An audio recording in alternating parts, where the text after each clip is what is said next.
everybody, Jennifer from Scrapping Under the Influence. I am back with a new project today. For this project, I am using the Here Comes the Bride collection that is exclusive to Country Craft Creations. This comes in both 12 by 12, which is what I used, and 8 by 8. There are 8 double-sided papers. You get 3 of each design. There are also 2 sheets of cut-aparts, and there are the tags, and then 2 sheets of the cut-aparts in each collection, whether it's the 12 by 12 or the 8 by 8. So what I have for you, let me move this to fix the glare. There we go, that's better. So what I have for you is a fairly large album. So this album is 8.5 by 10.5, so that on some of the pages inside you can get 8 by 10 photos. Okay, what I've done on the front here is actually a double layered shaker. Okay, I know it's kind of hard to see on camera, and of course, you know, these little mylar pieces just absolutely are static clinging no matter what I try to do. It's very dry in Utah, everything gets staticky. So the reason it's double layered is I have this fun little insert that will slide down in here. And you don't know how long it took me to find a 5x7 from our actual wedding in Las Vegas. It's insane. This will slide down in there. I've actually got 2 of them on here, and I'm going to pull one of these off because it doesn't like to come in and out with both of them on there, because I've got them on there with some temporary adhesive. And it's semi-dimensional, which is not helping matters either. Anyway, and the reason I have them on there temporarily is I actually won't be using this for my wedding pictures. I most likely am going to be selling this album, but I haven't decided yet. I don't know. We'll see. And the reason I'm not using it for my wedding pictures is I don't have a lot of wedding pictures. We got married in Las Vegas. This is the little church in Las Vegas where we got married. And we had a reception a couple of weeks later at my grandmother's, and I have pictures from that. However, they're not good. So I'm not going to be putting my wedding pictures in there, so I've got this attached just with temporary adhesive. But what happens is this slides in the top, slides all the way down in here, and what you get is a floating picture, because it's sitting against the back layer of acetate that does have some little sequin shakers underneath it. And then you've got this other layer on top that's got the, and I don't remember the name of the shaker mix on this. I'm going to have to, it'll be linked below. But it is in the shop right now at Country Craft Creations. That's the wedding themed shaker. So you've got your little bride and grooms, you've got your hearts, you've got cute little heart-shaped crystals in here that I absolutely adored.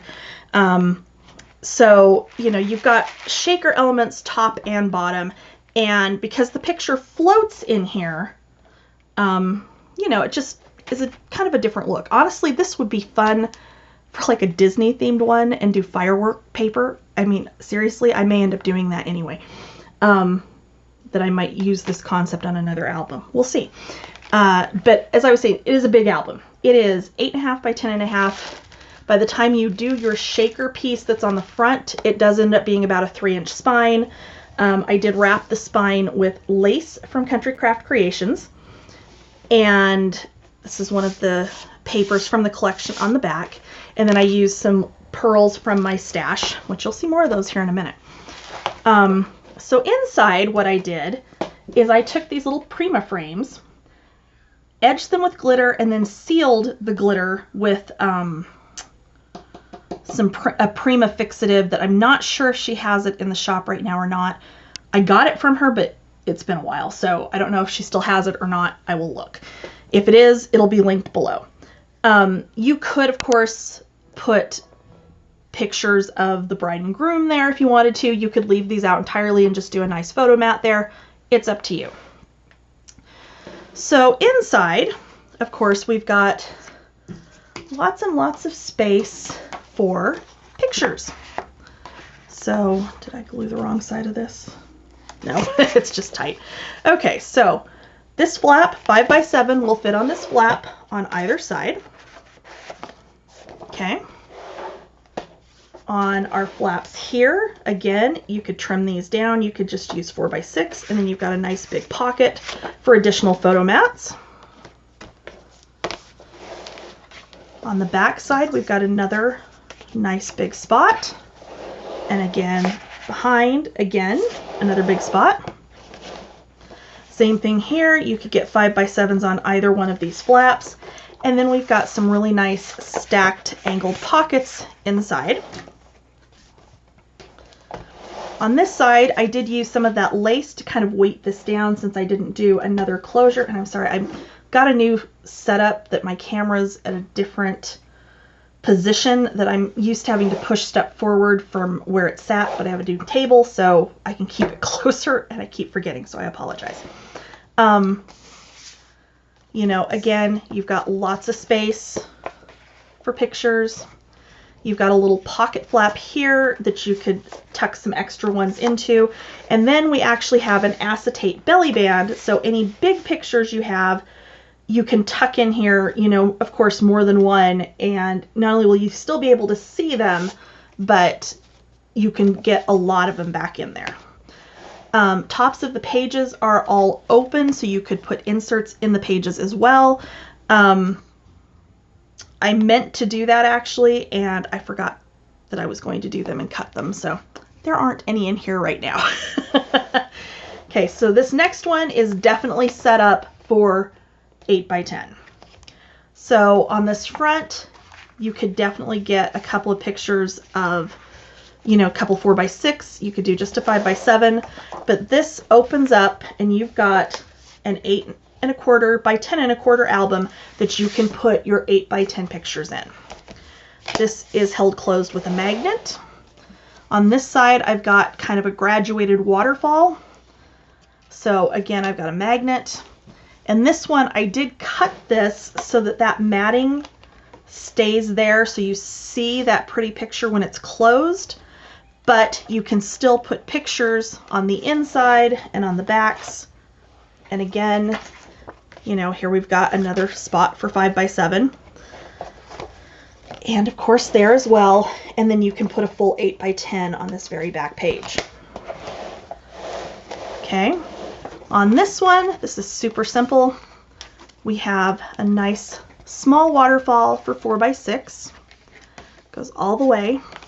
And then it flips open and you can get a couple more 4x6 in here. You can journal in here, however you prefer to do that. And that is just a ribbon closure on that one. On this side, we do have another ribbon closure. This little section just flips out. And again, you can do 4x6, 4x4, 3x4, like the little Instax pictures. I think that's the name of that little camera, would be perfect on the inside here. You know, if you had some that were taken at like your reception or something like that. So those go there. Both of these are pockets, so you can, you know, tuck other pictures in there if you need to. Here, and this was the one I meant to put a ribbon closure on and totally forgot, so I apologize. But so again, you've got space for 5x7. You've got a nice big pocket here. You could get another little 4x6 there. A couple of smaller pictures here, top and bottom. And then this one opens up, and I did keep that marriage certificate print mostly whole. The opposite side of this one, in fact, that's like one of the only ones I actually have a sheet of it left. So, oops, before stuff falls over, sorry. 1 second. Okay. So the full sheet looks like this. So, I mean, this would be pretty just, you know, filled out and framed for that matter. But on the back side, it does have it without the bride and groom on the corner. So you could, you know, instead of doing it the way I did it, you could fill this out and still put it on there, and you're going to get most of that print on this page. So on the back here, and honestly, this is probably my favorite element. So I have the lace, this lace that is from Country Craft Creations. I was trying to adhere it with a different like spray adhesive that actually kind of darkened it, as you can tell there. but then I couldn't find other lace to go with it that was close to the color, same color, or anything. So what I ended up doing was inking my lace. This one is one that used to be at Country Craft Creations. It is gone now. It was out of my stash, and this one is also out of my stash from Lord knows where. But what I tried to do instead, because I couldn't match this exactly, was kind of do an ombre effect going up, and then I added all of these little pearl accents. But what you have here is your wedding cake, and these are all pockets, which of course that one's small, and the pockets do go in here fairly deep. So like this one goes down, whoops. How far down does this one go? This one goes about that far. So what, about 4 inches down? This one goes about 4 inches as well. And then you've got this big one on the bottom. And then behind this whole thing flips up. And again, you have space for 2 more 8x10s. So there it is, the project that has taken me days and days to get matted, decorated, and everything else, because this album is huge, but it's not a difficult one to put together. So, tutorial is going to play next, of course. As always, thank you for watching, and let's get making. Okay, so to start our floating shaker frame, you need a piece of chipboard that is 8.5 by 10.5. We are going to wrap this, because this will eventually be the cover of our album, but we're going to build this part, the shaker part, first, and then we'll do our album cover. So this is 8.5 by 10.5. To wrap this, you need a piece of cardstock that is 12 by 10.5. So we're only going to have 3/4 of an inch on the long side, which is fine. So I'm going to put my 1-inch spacer in here. And then I've got my mini spacers. So this is a 1/2 inch, this is a 1/4 of an inch. And if you haven't gotten these yet, you need to get them. This is where they come in like really, really handy. Okay, I have covered the back of my chipboard with score tape. So I'm going to get that backing off. I'm going to lay this down like so. I'm going to move these for now. I'm going to move the scoreboard for a minute. I'm going to turn that over. I'm going to burnish that down. And then we're going to go ahead and wrap this just like we always wrap our album covers. So I'm just going to use the chipboard to fold around and burnish the fold.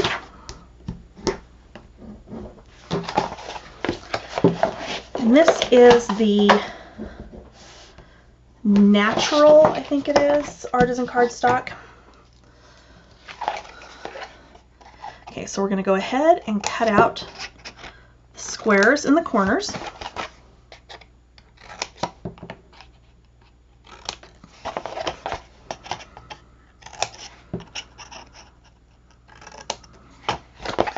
And again. Okay, and then we're going to miter, so we're going to fold in. We're going to put our scissors up against our chipboard and then just angle ever so slightly out and miter, and do that around on all sides.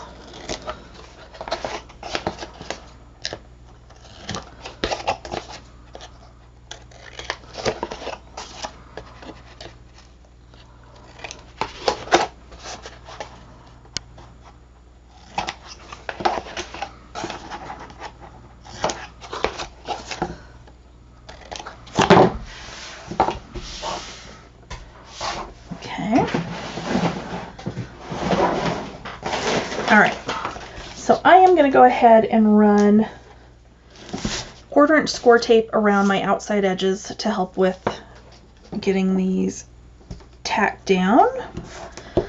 You don't have to use this if you don't want to. I just find it means I have to burnish a lot less, which is good for the weird tendon issue I have in my hands. So, it's not carpal tunnel, it's something that's just with the nerve that runs right along here. It's very weird. I don't know. I can't remember the name of it because it's got a really weird name. It's not something easy like carpal tunnel. Okay, so I'm going to go ahead and get the backing off of my score tape on all 4 sides.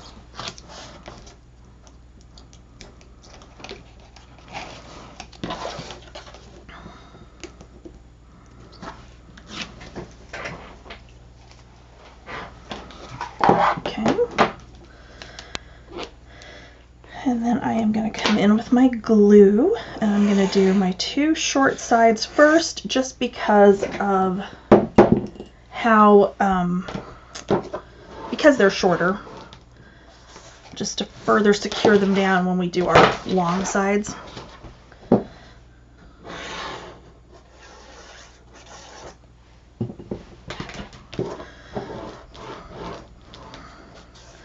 Okay. Somewhere I had a paper towel, and I don't know what happened to it. Ugh. Okay. Excuse me. Okay, so glue along the chipboard, and then in that middle section, I use the bone folder. We're pushing up against the side of the chipboard, and then over and down. And because I'm using the tape, it grabs immediately, so I don't have to sit here and burnish it until the glue dries. All right, so easy enough. Now, let's flip this pretty side up. First thing we're going to do is mat this. So for this, I am going to go ahead, and this is why I'm using the whatever color this is, the linen artisan, is because it goes really, really nicely with the wedding paper. So this is cut, so this is 8.5 by 10.5. This is cut to about 8 7/16 by 10 7/16, so just under the 8.5 by 10.5, just so it's not going to be like hanging over the edge. But when you look in past your picture in this, it will be complete edge to edge.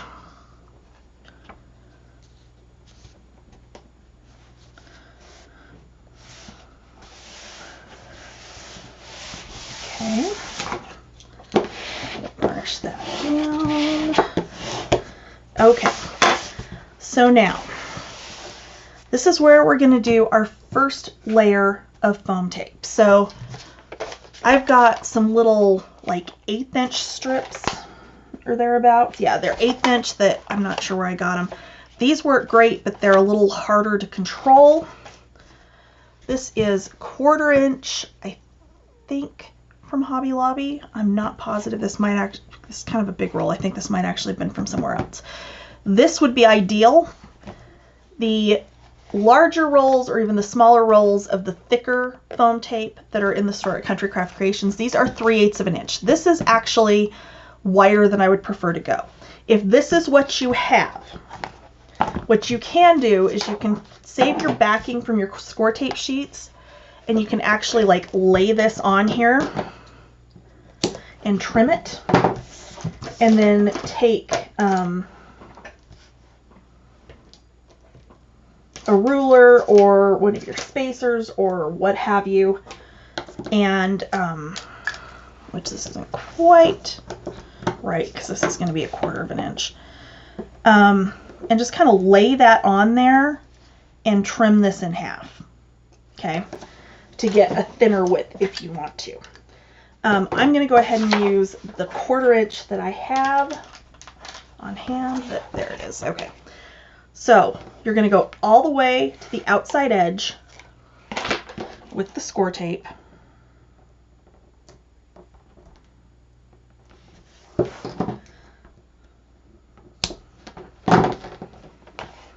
On all 4 sides.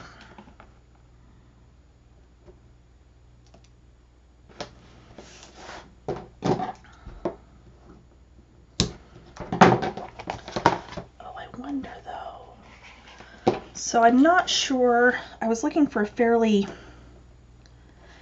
thin shaker medium to put in here. And I had some sequins that someone gave me that really match well with this, but I'm not sure if I want to use those, so I may have to pause this for a second and go dig in with my gems, and maybe I'll find something in there that I will like a little bit better, because those would also be small enough they're not really going to get caught up in here. So let me grab that really quick and then I will be right back. Okay, so I grabbed some gems. So these are the Buttons Galore Mango, Peach, and Coconut. I did move them from the little packages that they come in into these little jars. I think I got like 48 or 60 of these jars on Amazon for like $15. I just have to figure out which color I actually like in here.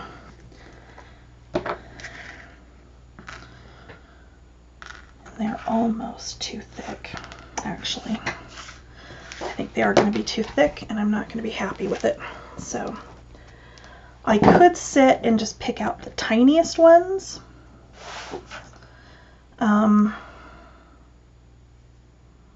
Which I don't know, maybe.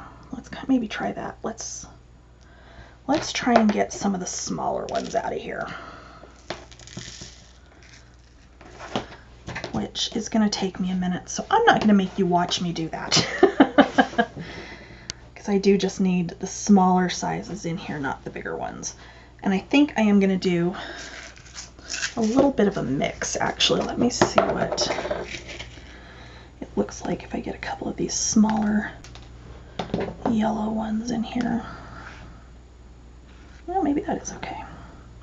I don't know, maybe if I get them all turned over the right direction, they'll be fine, because there's not going to be enough space for them to flip back the wrong direction. Okay, so let's do that then. I'm going to do some of the yellow, whichever color this is.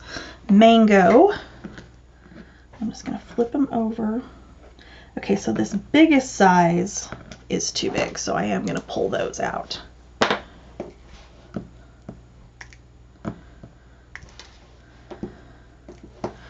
Okay, let's move those over. I am going to go ahead and flip these over. Okay, so give me just a minute. I'm going to do that. You don't need to watch it. It's going to be super boring. I'll be right back. Okay, so I've got gems. I am going to go ahead and add in some of these sequins just because some of them are sparkly and some of them are not. And really, they're going to kind of go really nicely with what's going in the front shaker, which is this Just Married set from the store, Country Craft Creations. So let me, if I can get a hold of the sequins. I think the combination of these is going to be good.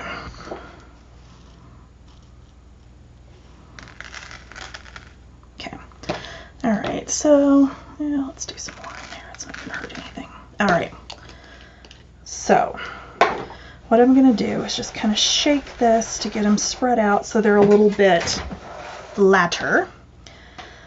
So total for this, you're going to need 3 pieces of acetate, 8.5 by 10.5. I cut it just a hair under, just so that it's not going to hang out, which the way this is going to get wrapped, even if it does hang off the side, it's not going to matter. So I'm going to leave tissue paper on the back of this one.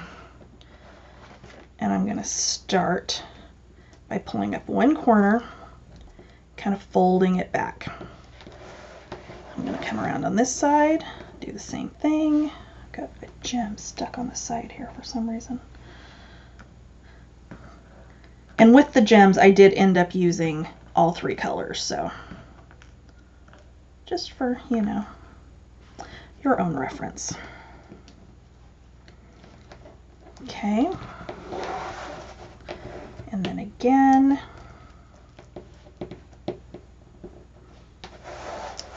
And I actually meant to come around, which honestly, the side of this tape really isn't like super sticky, so I'm not going to worry too much about it. I meant to come around the inside of this with my powder tool, like for embossing and, you know, taking the sticky off of stickers, but the outside edge of this particular foam tape, and like I said, I don't know which kind this is. I don't know where I got this one from. Doesn't seem to be super sticky, so I'm not really too worried about it. Okay, so I'm going to come down here. I'm going to line this up at the bottom and then just lay it down. I'm going to push it down where I've got the tape pulled up. Same thing over here. And same thing over here. And then I can just very carefully pull the strips out on the sides here as I push that acetate down.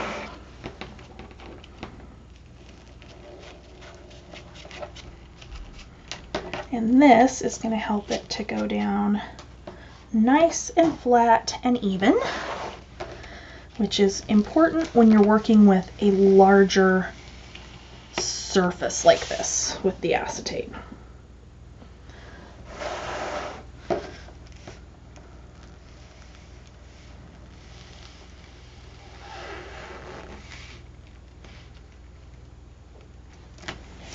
All right. Okay, so I'm going to get that off. All right, so there is our first little shaker piece. So now, I am going to take my powder tool because I've got just a couple little spots here. If I can open it the right direction, that would help. That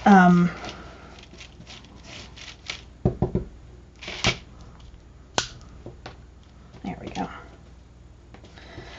And just get anywhere that the foam tape kind of sticks out a little bit, just so that it doesn't stick and get in the way. Okay, so now we're going to take the foam tape again, and we're going to go right around the edge again on the bottom here, and then we're going to go up the two sides. But before we do that, we need to add a piece up here. So let me move that out of the way. Let me grab my trimmer just because I don't think I actually ended up cutting these. I did not. Okay. So this piece is, okay, so this is a scrap that I have from cutting some of the other pieces. Let me double check on my notes exactly how I did this. Okay, so you're going to end up with two pieces total that are both going to be fairly small, but they need to be 8.5. So rather than go exactly 8.5, I'm actually going to go just a tiny bit under. And before I actually cut it to the right width, I'm going to grab my scoreboard, and we're going to score with the 2-inch side at the top. We're going to score at, let's see here, I think it ended up being, let me just double check this. Okay, we're going to score it at 1/4 and then at 3/8. Okay, I'm going to turn it around, and you're going to score it at 1/4 and then 1/2. Okay, so now, and the only reason we're scoring this like this and then cutting it is it's going to be a lot easier to score when it's a bigger piece like this than when it's a small piece. Okay, so we're going to put our two small score lines, the two that are 1/8 of an inch apart, and we're going to come over here to about 7/8 of an inch and cut.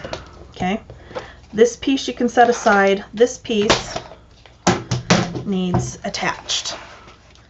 So what we're going to do is, before we fold this, I am going to go along on that first little 1/4-inch gusset there, and I am going to put, after I turn it so I can looking at the right side, that would help, 1/8 of an inch score tape.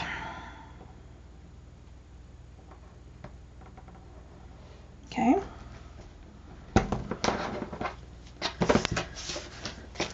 Then I'm going to go ahead and fold my 1/4-inch line. It's easier with the tiny score tape like that to put it on first. And then what I'm going to do is get my backing off of the score tape, and I am going to lay this down so that this is, I did not cut that right, did I? That is not 8.5, that is 10.5. No, that's 9 3/8. How the hell did I do that? Okay, we're just going to trim that off because somehow apparently I can't measure anything, which is not at all surprising. Okay, so we're going to line this up on here, and that's just going to go down along the top edge of our shaker. Okay, so because the paper's directional, I know for sure which end is going to be up. You're then going to take this and wrap it around and either tape or glue it down. I know we did an 1/8 of an inch score line, but we're just a hair over that, which is absolutely expected. And I am just going to use score tape on this because that will be a heck of a lot easier.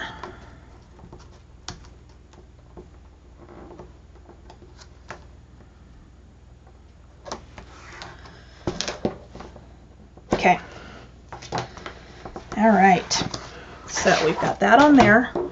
I'm going to take my bone folder. I'm going to push up against that edge there and push this over just to kind of crease it a little bit.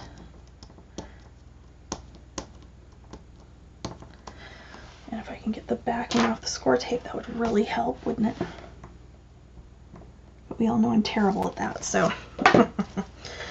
And then just as a reinforcement, I'm actually going to run just a tiny bit of glue in there as well. Okay, so we're going to come up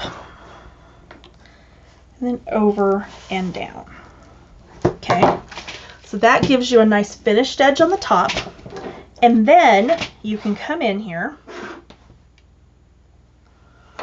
with your score tape, or not score tape, foam tape, wherever my foam tape disappeared to, and you're going to go just up to the bottom edge of that cardstock on the sides here.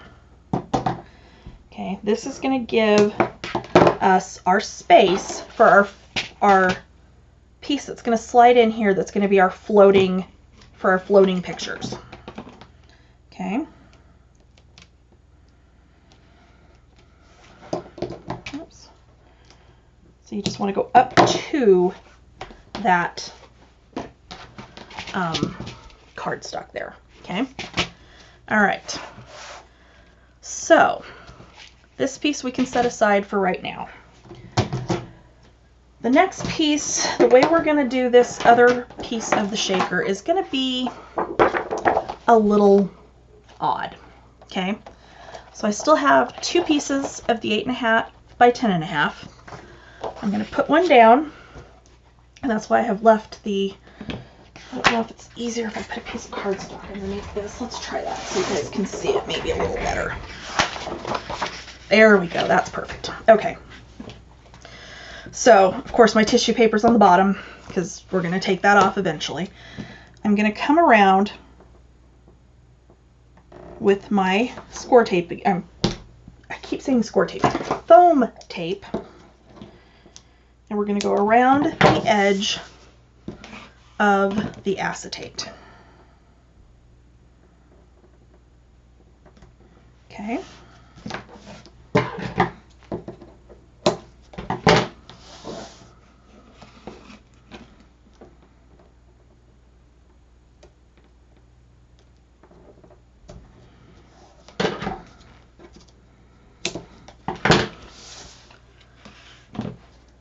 And on this one, we're going to do 2 layers of the foam tape.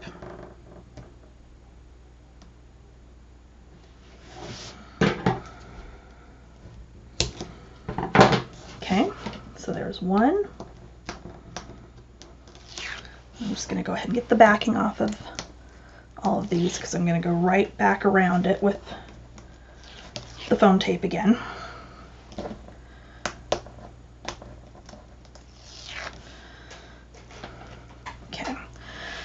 The only thing I'm going to do a little bit differently is anywhere where I've got a seam with my second layer, I'm going to go across that seam. Okay, so there.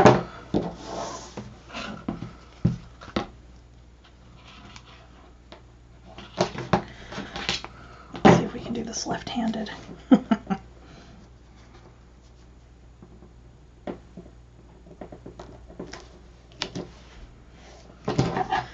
There, and then down this side.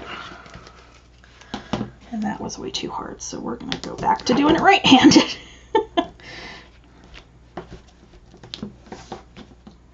Okay. All right, and then one more across the bottom.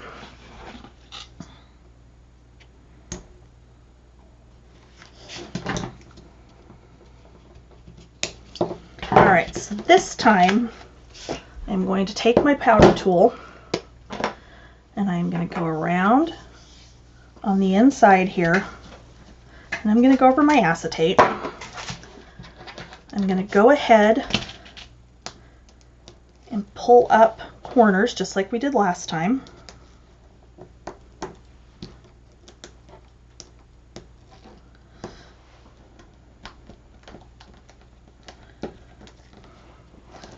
I'm just bending that back out of the way.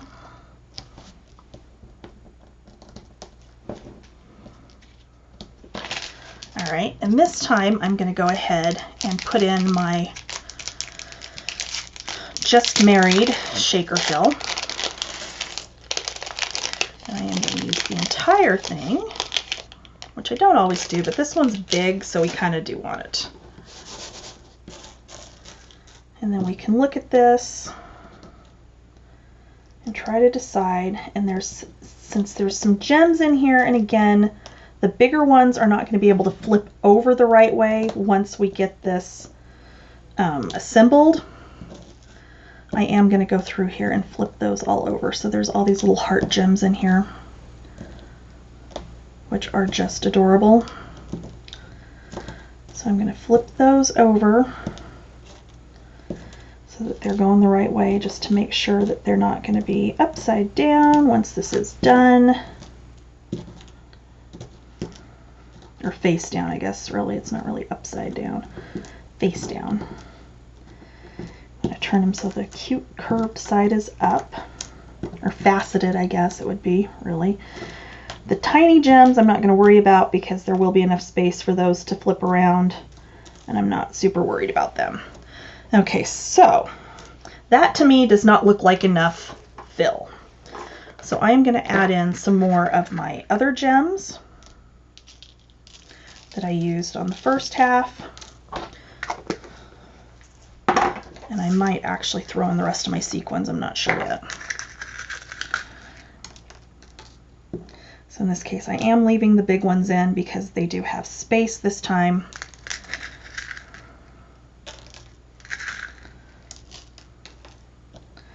And I probably will go through and put all of them, turn them over the right way just because they are the bigger ones. And I don't want them, again, turned the wrong direction. The smaller ones I'm not worried about because those will flip over with no problem. Okay, and then let's grab the mango. I'll do the same thing with those. It's funny how they look so yellow in the jar, but when you get them like where they're not all crammed in there together, they're not super yellow. It's kind of cool, actually. Okay, there we go there, and maybe a few more of these just because I like them. As you can tell, since this was the one that's the actual full jar of them.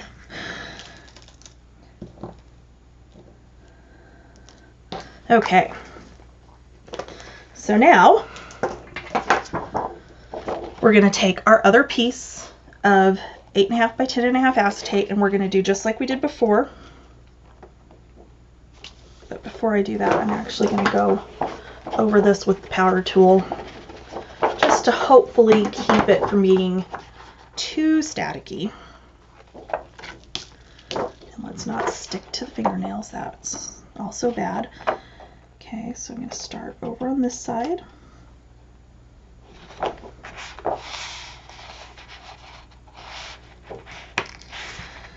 then go to this side.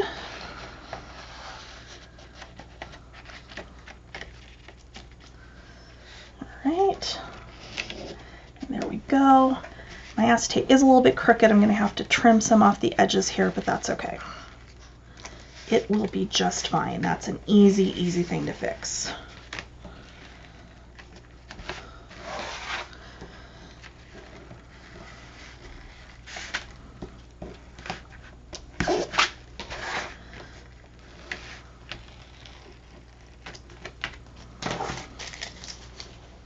Okay. So I'm going to go ahead and take my tissue paper off that one. I'm going to leave it on the other one for right now, just because I've got some gems over here. What was I going to say? We've got some other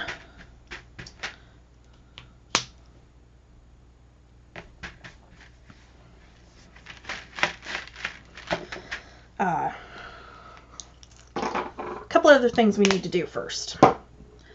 So I am going to go ahead really quickly and just trim along this edge where my acetate's hanging over too far.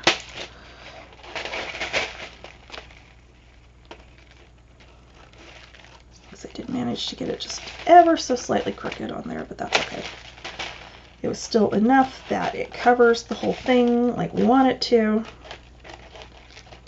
and that's what matters. Okay, so again, I'm going to set that to the side for right now. Now, all right, so to make our frame, we need a piece of cardstock that is 10.5 by 11.5. We're going to start on the 11.5 inch side. We're going to score it 1/2 inch and 1 inch. Turn to the 11.5, 1/2 inch, 1 inch, turn again, 1/2 inch, and 1 inch. You're not going to score the 4th side. Okay, so now we need to cut our frame in. So our frame is going to have a 1/2 inch border on each side. So the score line here, this inside score line, and I mean, you can measure this out and mark it and everything, and that's fine if you're more comfortable doing it that way. I am fine doing it with my trimmer. So I'm going to start at 1.5 inches in, and I'm going to go to 9 inches. Okay, I'm going to turn, I'm going to get that score line again at the 1/2 inch mark. I'm going to come down here. I'm going to go to 11 inches down here, and then back up to 1.5 here. I'm going to turn it around, and we're going to do the same thing again.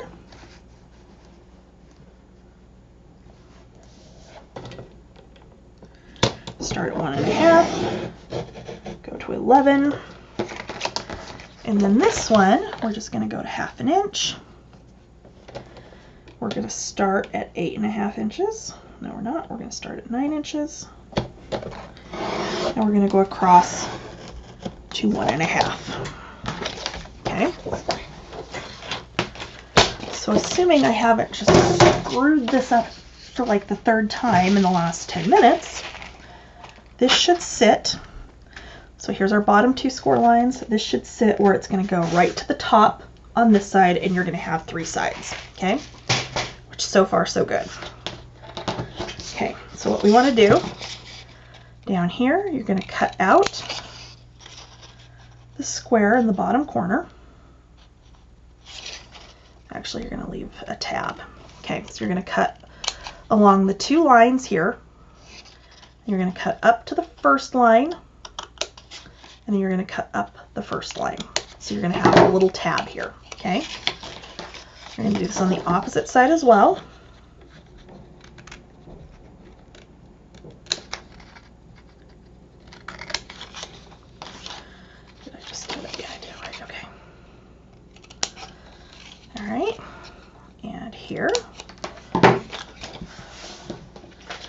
And then what I'm going to do is fold this over. And I'm going to fold this over. And I'm just going to miter ever so slightly on that little tab. Do the same thing on the other side.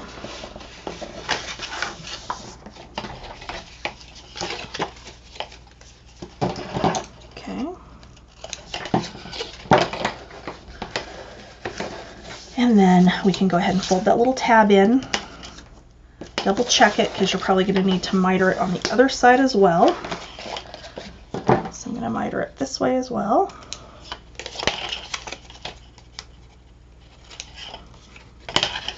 And I may miter this just a tiny bit, like very tiny, like almost small enough you can't tell it's been mitered.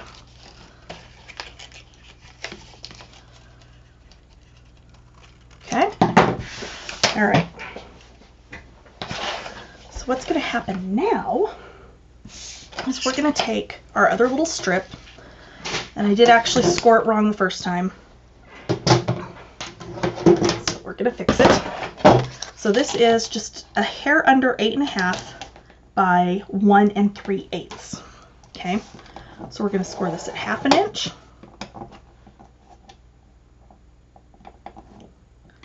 And at, hold on, 1 inch, sorry, I had to think there. For some reason my measurement didn't sound right to me. Okay. So that one we're going to set aside for right now. This one, I'm going to take my 1/4 inch score tape, and I'm going to go around the inside of my little frame here.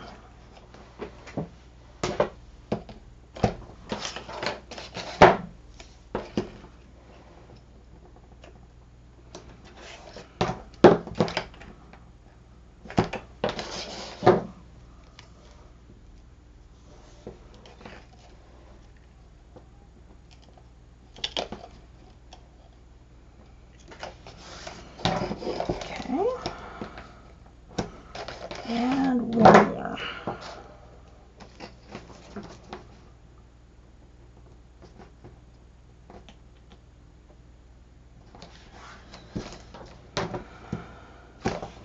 Okay.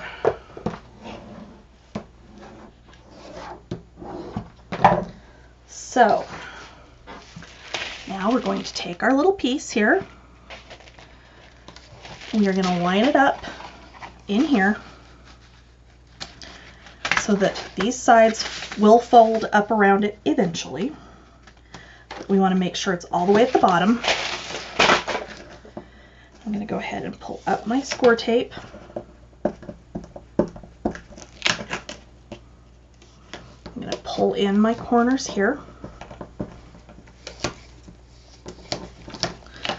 And how did I get my score tape too far over right there? Oh my gosh, seriously?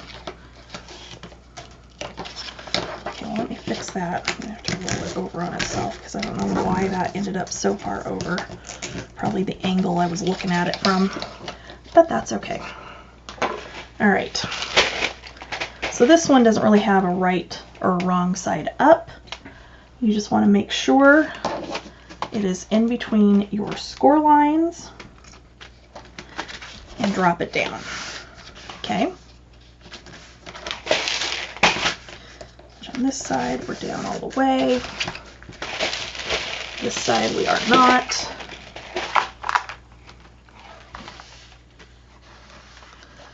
And then across the top. I should have loosened up before I did this, but I wasn't thinking about it. Actually, no, that's why. Okay. So this little piece is going to be our piece that finishes off the top. We didn't leave it as part of this originally just because it was going to be easier to do it this method. Trust me, I tried it both ways last night. And I don't think I put my score tape far enough down, did I? Okay, Okay, so what I'm going to do, since I actually should have put this on the top of this before I put this down, and I did not think about it.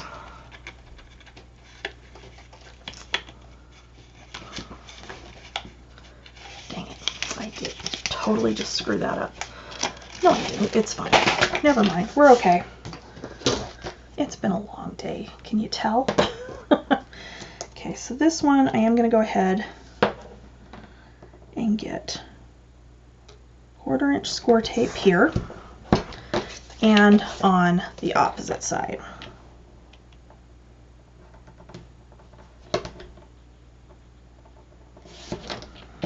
And that roll is like right at the end. Okay, so where our tab folds over, we're going to get the backing off of the inside. You should be able to lift this up and set this piece down in here at the top of the frame. I'm sorry, at the top of the shaker. It should go edge to edge, and you should be able to put that in there and put it down. Okay. Then we can go in here with the little pick tool and we can get our backing off on both pieces and go ahead and burnish that down. Okay? All right. So there's that piece. So now I can go ahead and get the tissue paper off, bring in our other piece, and this is where we're going to want to pay attention. So this is our tab we added. This is going to be our top. Okay? That's actually, that was what I just, that's why that one was smaller. Okay, I am actually totally wrong on this. This does need to just come over like this again, so I actually need to cut off. I apologize, you guys. And the whole reason I made a prototype of this yesterday was so that I didn't have this exact issue yet. Here we are. Okay. All right. So this piece needs to just come down and over the top there. And that's just so we have that finished edge, which there goes that score tape. Let me grab a new one. Hold on. I promise most days I do know what I'm doing here. Let me find the end. See, I knew that seemed weird.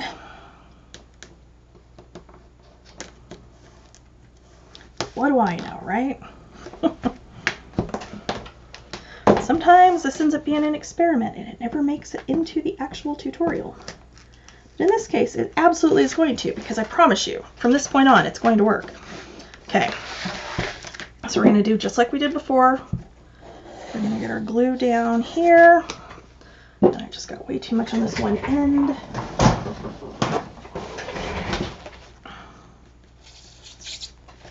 Okay, I'm going to push up with the bone folder and then over and down. So we now have our nice finished edge on the top. Now, here's our top. Here's our other top.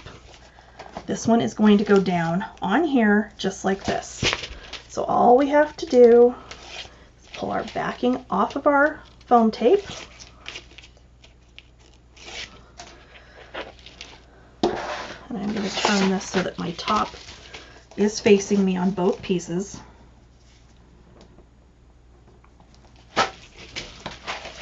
I'm actually going to stand it up just like so.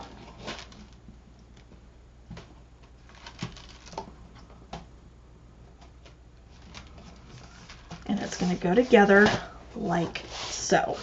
Okay? So now all we have to do is wrap this around. You can use a combination of glue and score tape. It's up to you. I probably should be using score tape because this is going to wreak havoc on my hands, but that's okay.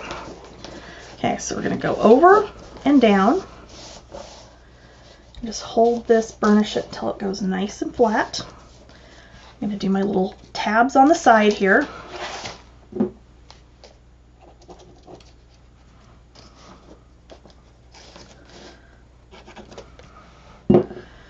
that one actually feels slightly off. I think it needs to be, yeah, I'm just going to take it off. It's not going to make any difference, I don't think. Well, no, I'll fix it in just a second. Okay, let's just deal with this side first, which we do need to fold over our other tab there. Okay. All right, so again, glue, glue, glue. Burnish up, over and down. Okay.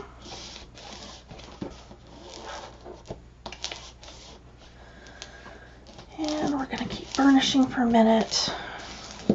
Make sure this sticks. Because apparently I don't think I have enough glue on this one end because it doesn't want to stick.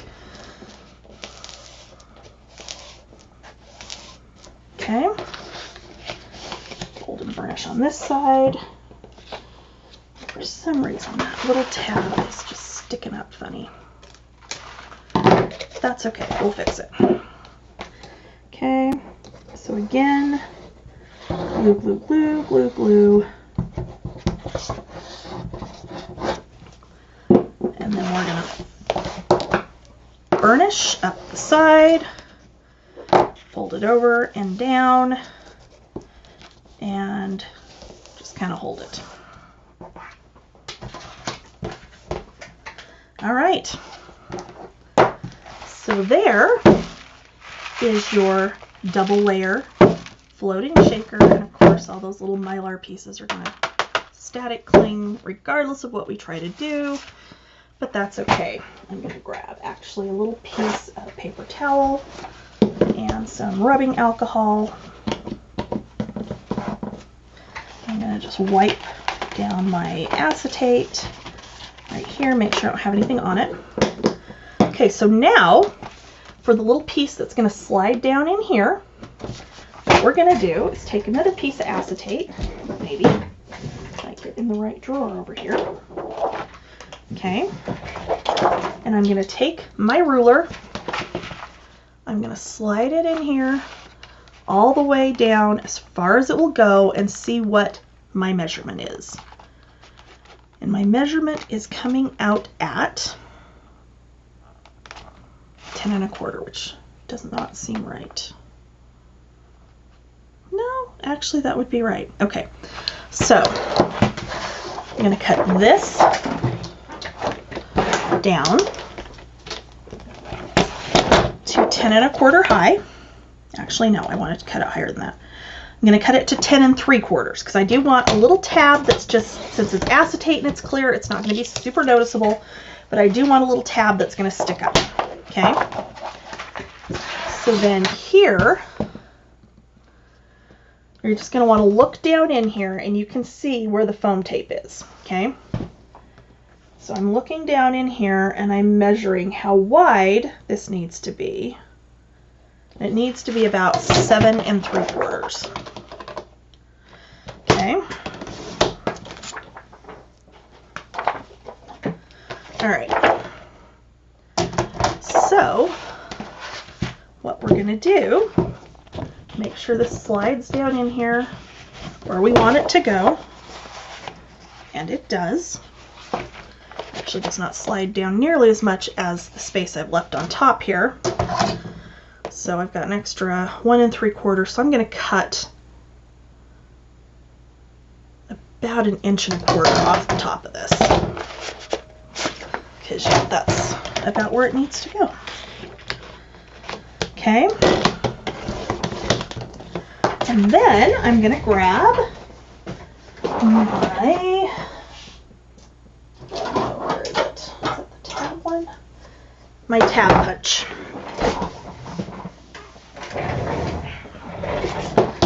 And what I'm going to do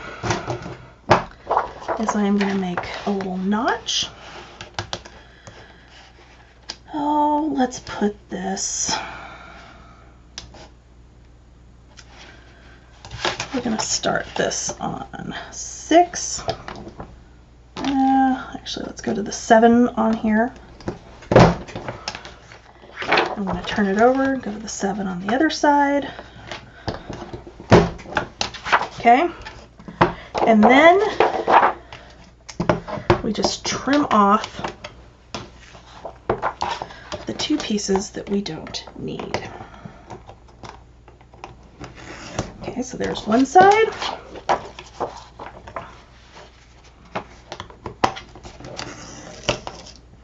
And there's the other. Now you have a little tab on here to slide your picture in and out.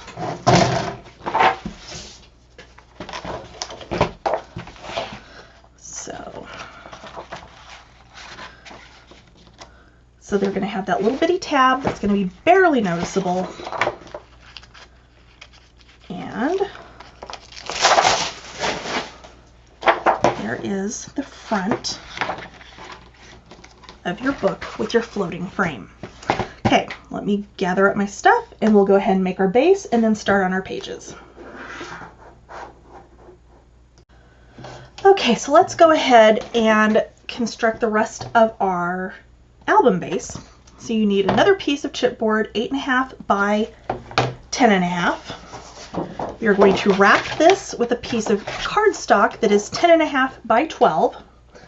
Again, you're going to want your 1-inch spacer on the top, and then you're going to want your 2 small spacers on the side if you have them. Apparently I have misplaced one of mine now in the last 10 minutes. It's not where it was 2 minutes ago. There it is. Okay. So this is the 1/4 inch and the 1/2 inch. So we've got 3/4 of an inch on this side because of the overall height on the album. Okay. So I am going to pull the backing off of my score tape and go ahead and just drop that down. Okay. All right, I'm going to put that one to the side. For the spine, you need 1 piece, 10.5 by 2.5. Cardstock to wrap this one is going to be 5.5 by 12. Whoops. So we're going to put our 3/4, so our 1/2 inch and our 1/4 inch if you've got the small spacers at the top, and we're going to do our 1.5 inch on the side.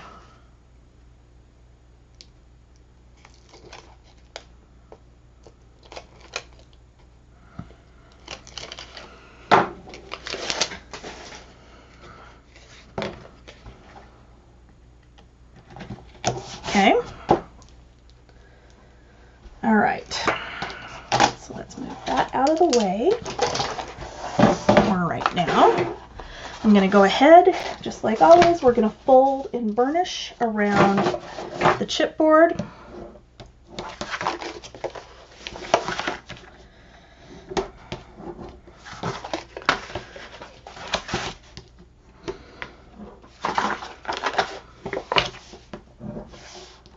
Okay, so we're going to cut our corners out.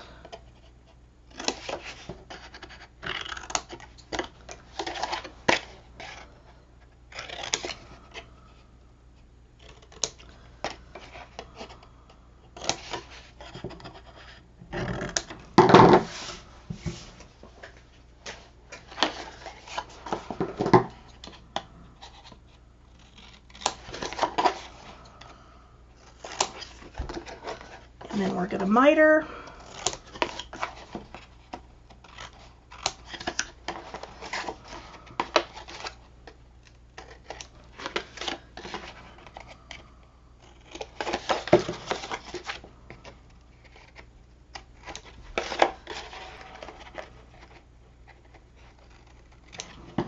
All right. fix that, I'm going to go ahead and grab my 1/4 inch score tape.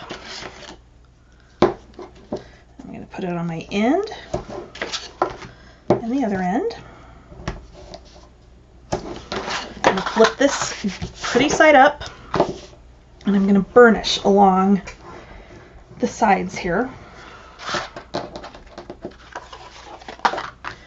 so that you can really see where that chipboard is. And then I'm going to add my score tape on the outside edges on this side.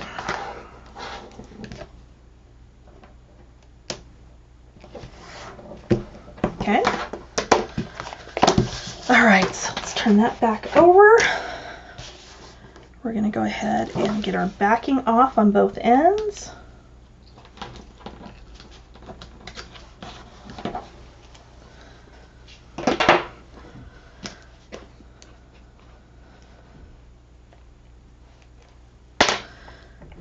Glue over here. The bone folder we're going to push up and over. And again on the other end. And then we are going to set this aside for just a minute. Okay, we're going to go ahead and wrap our other piece of chipboard just like we did before.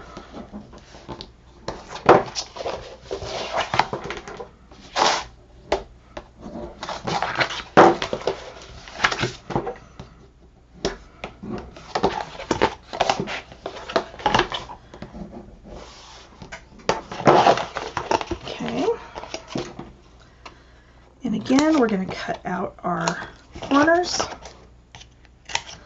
and then miter, just like before.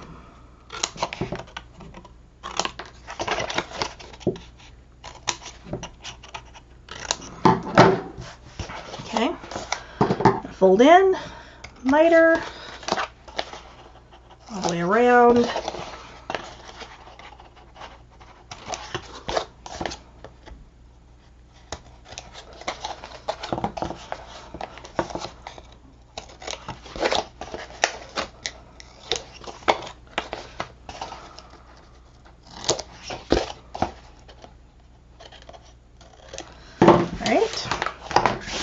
And again, I'm going to come in with my score tape around my edges.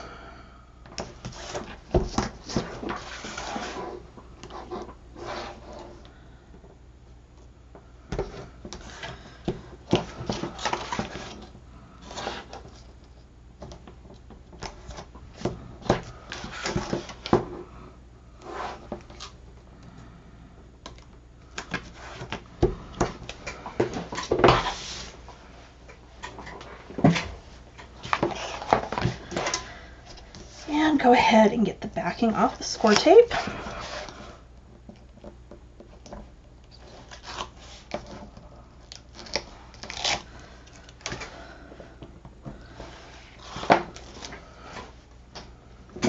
And again, we're going to start on our short side. And up and over. The other short side.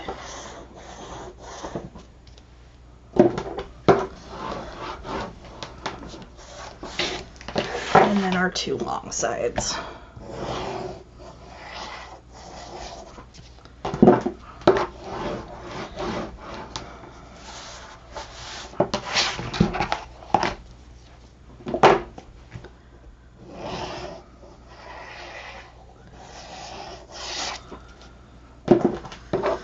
All right.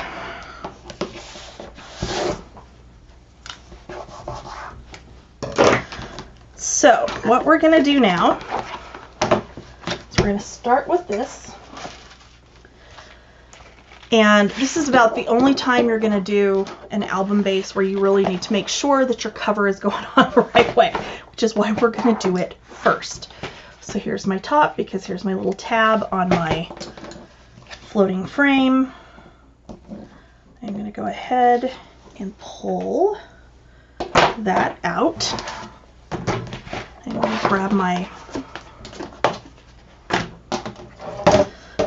scoreboard. Set this in there. Go ahead and do my glue.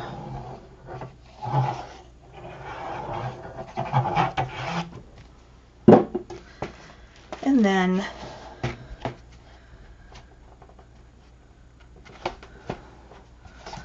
go ahead and put that down.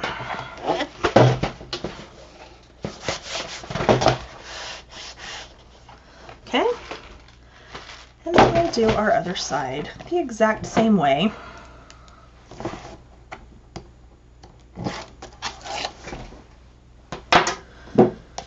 Glue again.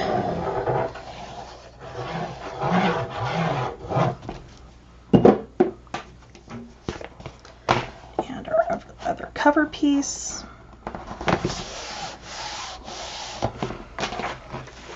And there we go. Wait for a minute. All right, so then we have our piece that's going to go across in here. This is 10 3/8 by 6.5. 6.5? Yes, 6.5. I have covered the back with score tape.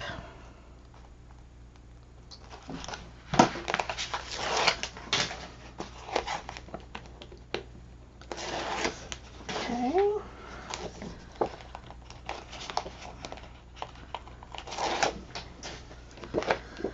And this is going to be a little bit different because we've got that bulky, well, not bulky, we've got that front on there that kind of sits up differently. But if you just stick your scoreboard underneath one side of it, it ends up being about the right height. I knew there was a reason I didn't really want to move that. So I am going to line this up, make sure I've got it where I want it.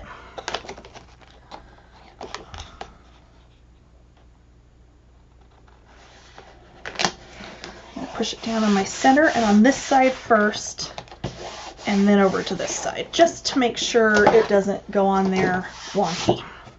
All right, so now I'm going to go ahead, burnish that down, and then we're going to take and fold this up and burnish, fold this up and burnish, and then fold our whole cover shut.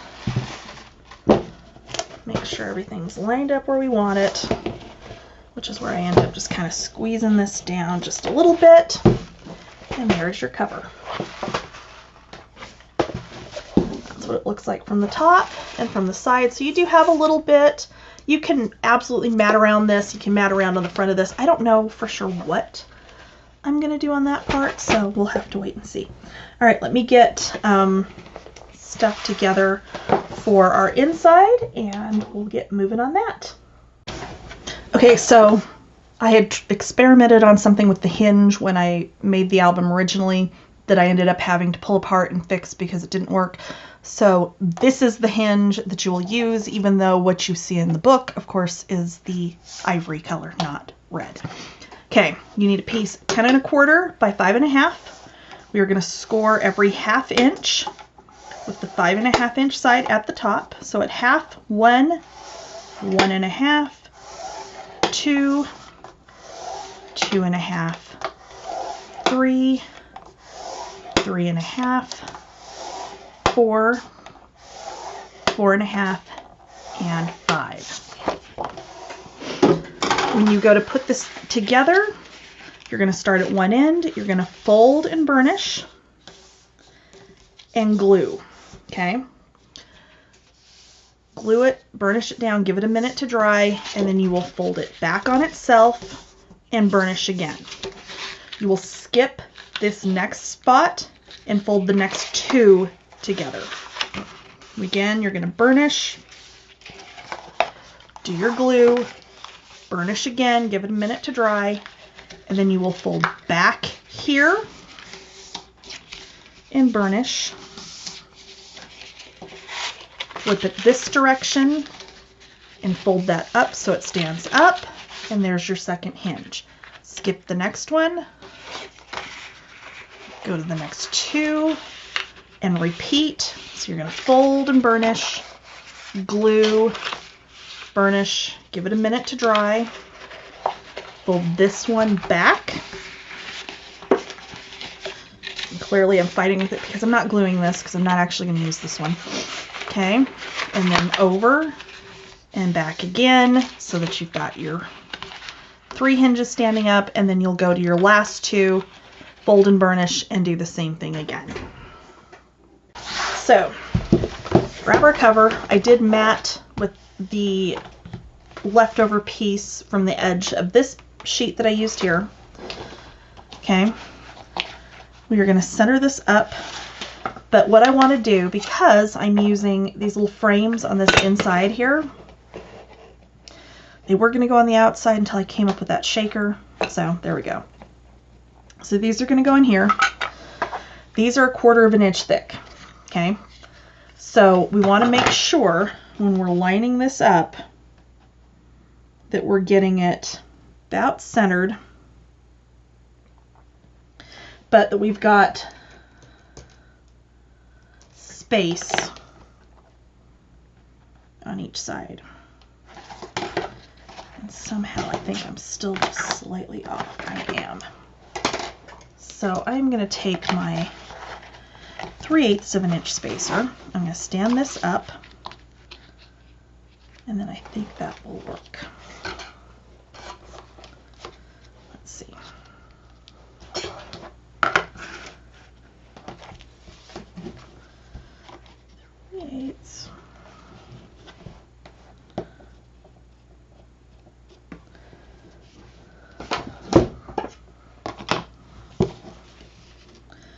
Okay, yep, that's about right. Okay, so I'm going to go ahead and get glue all over the back of this.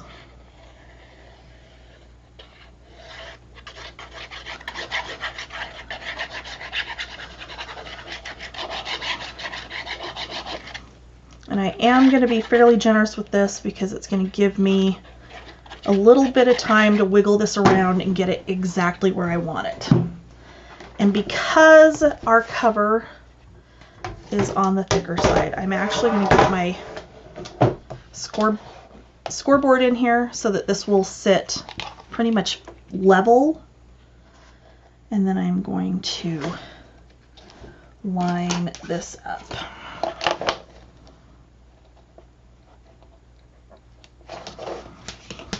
Let's see.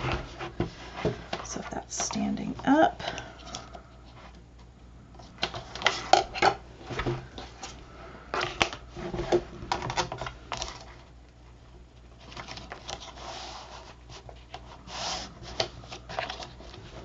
Okay.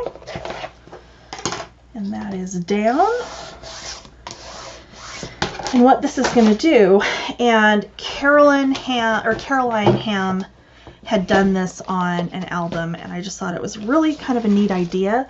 Because see, now this, if I can get it angled right, has some give. So when we're doing our pages, this is going to be able to pull up a little bit to help the pages lie a bit flatter. It's the first time I've tried this, so we'll see how this, see if we like it. Okay. All right, so that much is ready. Let me get our page bases.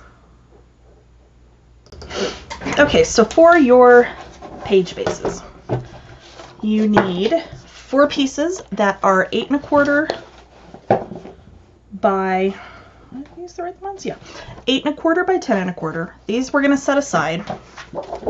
And you need 4 pieces that are 8 3/4 by 10 3/4. So these are going to get scored. So we're going to start with 10 3/4 at the top of the scoreboard. We're going to score it 1/2 inch. And then turn it so that our 8 3/4 is at the top. And score it 1/2 inch again. Okay. You're going to do that on all 4 pieces.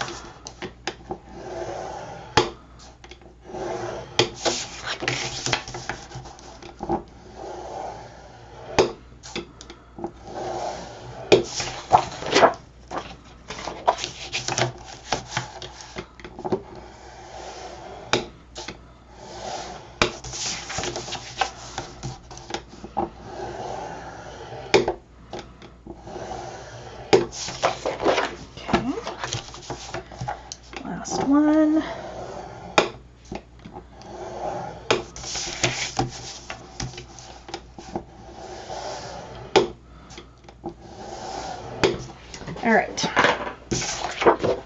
So on all 4 of these, we are going to do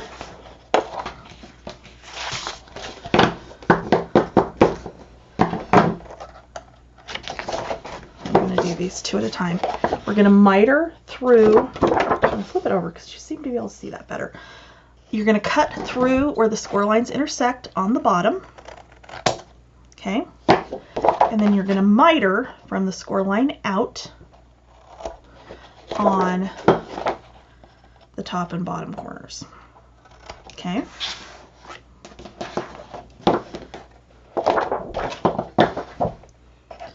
We're going to do that on all 4 pieces. I'm doing mine 2 at a time.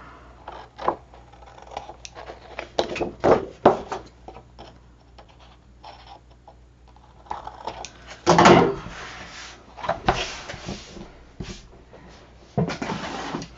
All right, so now I'm going to take one.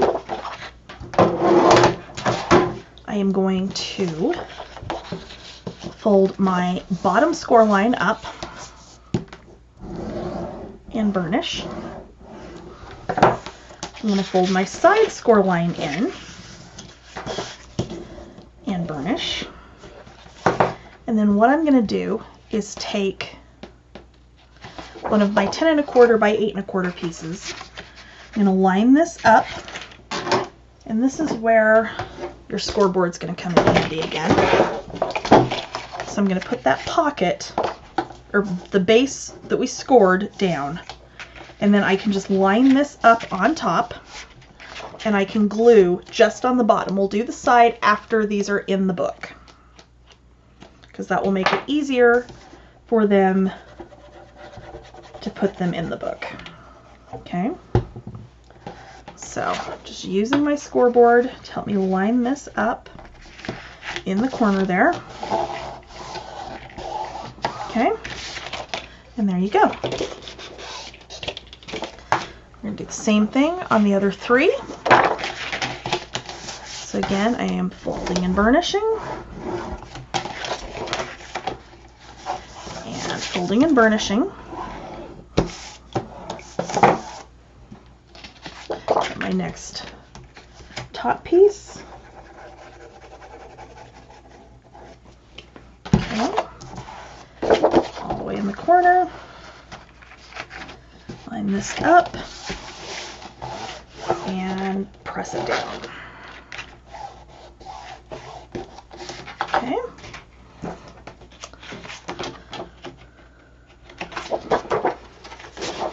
Number 3. Just repeating the process again.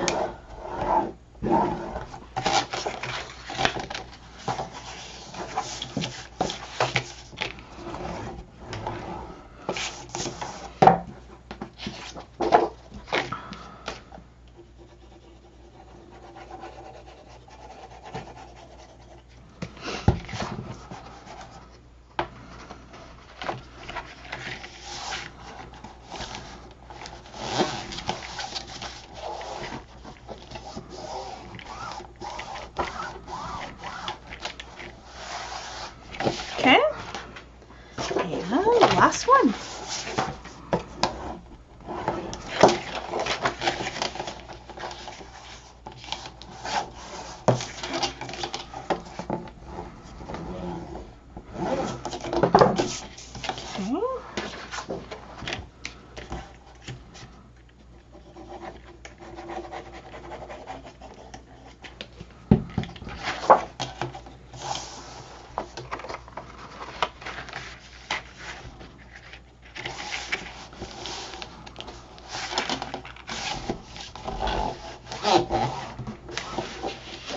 Right. So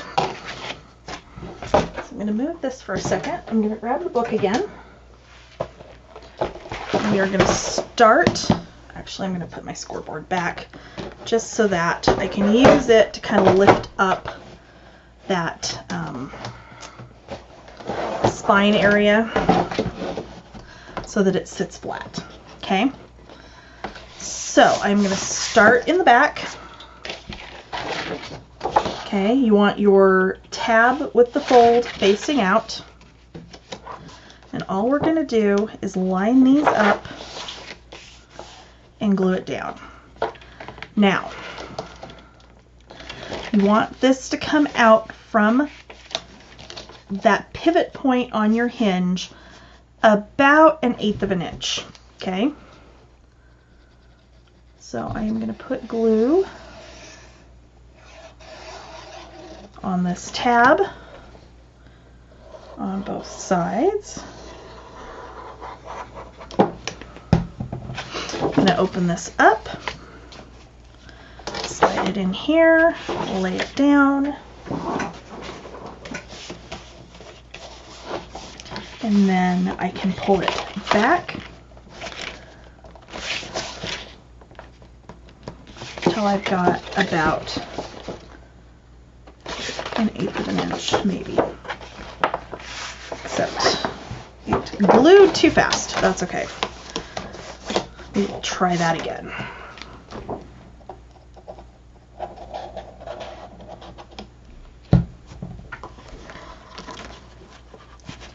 Let's try this with the glue on one side only this time to start. Get it lined up. Maybe. There's a reason I don't usually do page bases this way, but I wanted this to be a larger album where you could put 8x10 pictures in it. So here we are. I apologize. Okay, there we go. That time it worked. Okay, so now I'm going to go ahead and get my glue down this line, and I'm going to get my glue on my tab over here. Okay, fold that back over and down. Okay, and there is our first page that has a nice big pocket in the top for an insert.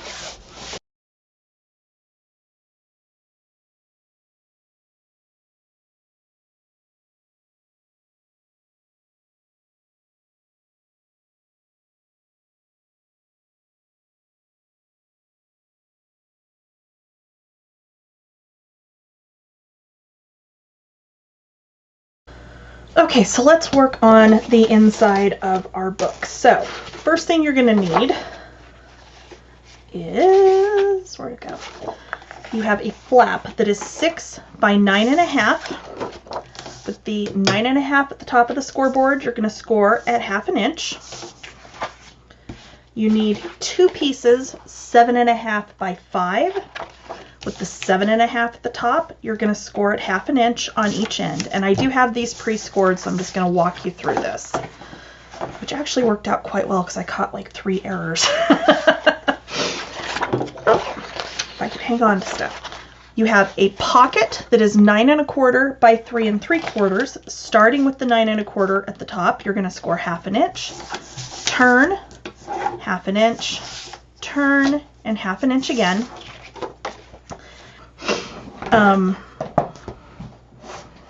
So I am going to bring my book in. I'm going to grab my scissors.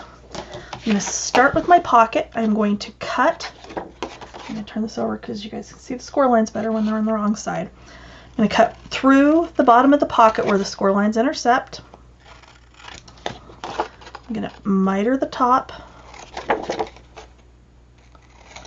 Okay. And then I'm going to go ahead and fold and burnish.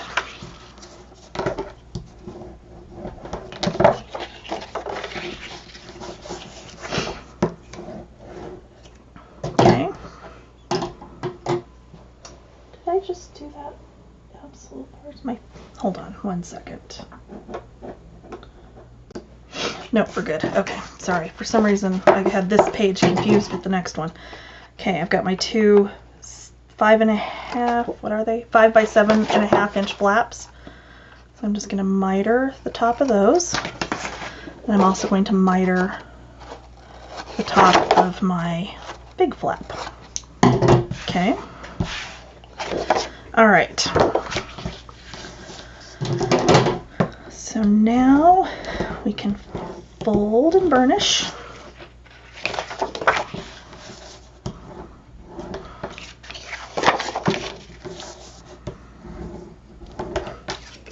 Okay. All right, so now this is going to go at the bottom of our page here. These are actually going to need to go down first. So we are going to center our two skinnier flaps on the page. So I am going to go, I'm not going to get too technical here, I'm just going to kind of eyeball where it's supposed to go, and then I will do the other one the same way.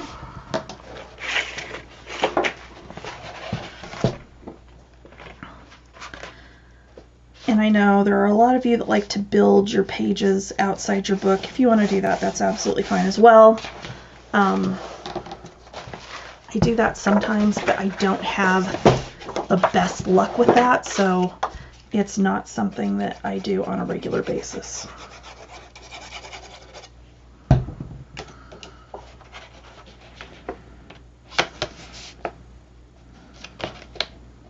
Okay.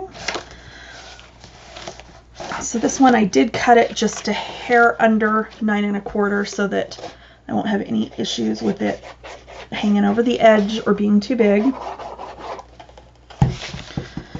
And then we're just going to burnish that down.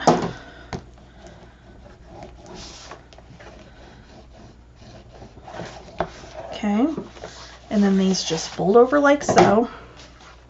But you know what, that's fine, because what we'll do instead is we'll just do a tuck spot on this that you can tuck a photo mat into to hold these closed. Or if when I go to mat, the alternative would be I've got this ribbon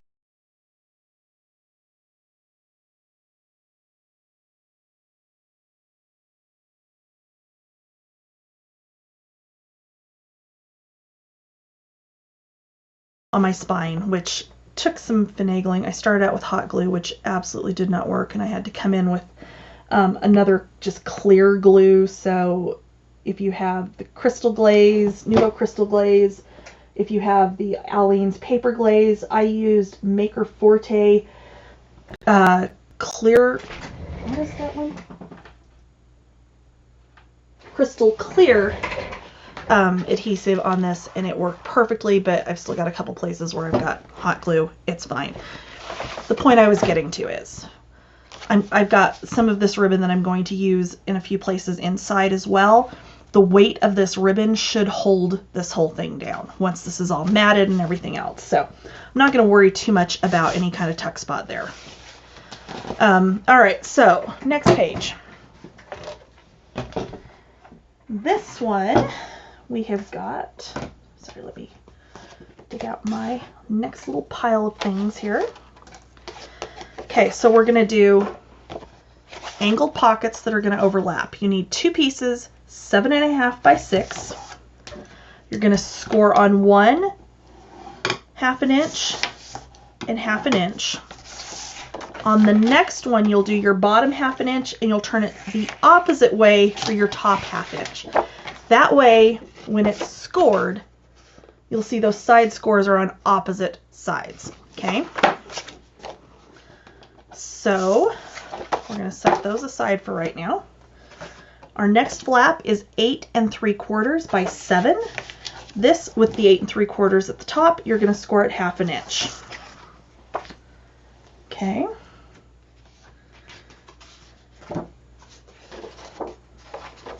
Oh, 2 of these. Is the same? They are. I'm sorry. There's 2 of those. 2 flaps, 8 3/4 by 7. I knew I was losing my mind here. And then our final flap is going to be 8 1/4 by 9 1/2.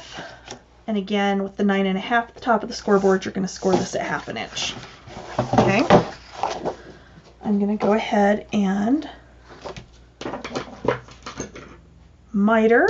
So I figure out where I've lost my scissors again. We're going to miter our corners on our tabs on our flaps. So it's that one and then these two, and I am doing these together just to save us, you know, teensy bit of time. Okay, so these we're going to go ahead and cut through the bottom corner where the score lines intersect, and then we're going to go ahead and miter. Okay. And again,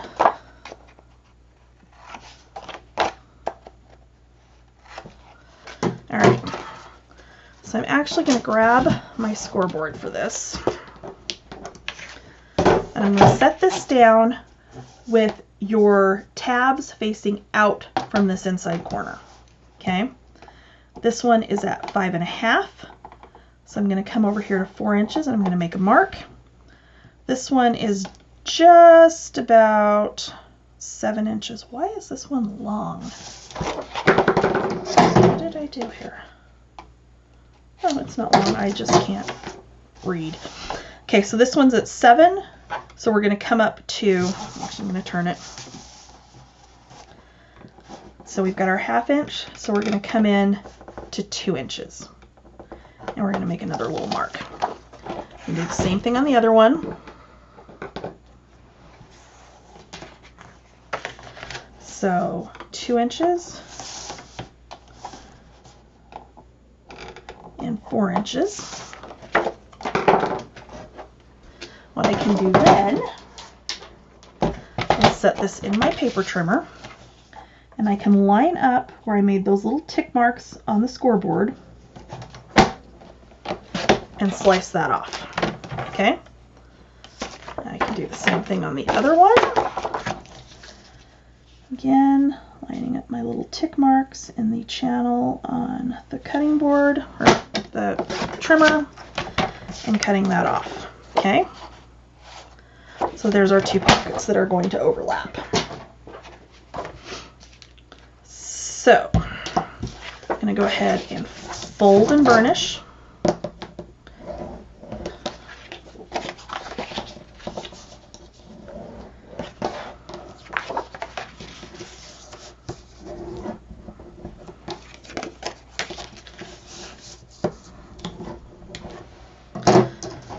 I'm going to bring my book in, and I'm going to put the inside pocket down first.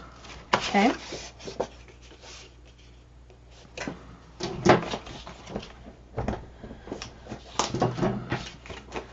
Okay, so I'm going to get glue on the bottom tab here. I'm going to line this up at the bottom, going to the edge of my page base on this side.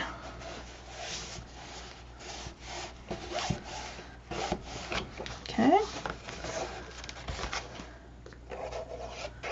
And then go ahead and get glue on that outside tab and put that one down as well.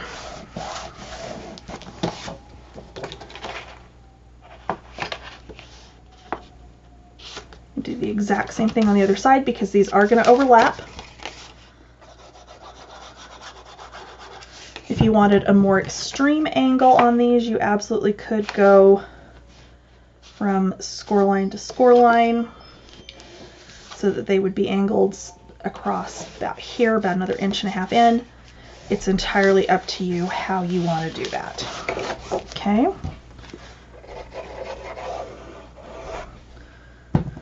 And get that one down. And I just heard my son come in upstairs, so he'll be coming down any second now. So I'm going to pause this for 1 second. Okay. I'll move that just for a second so I can lay these flat. So we're just going to fold and burnish our tabs on our other flaps. Told you guys this was a huge album.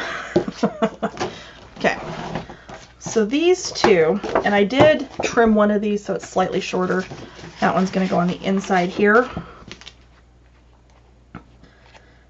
And this is just going to sit on top of this pocket.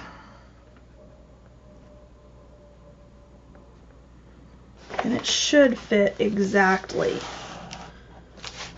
on top of this pocket. Okay. Up. Okay.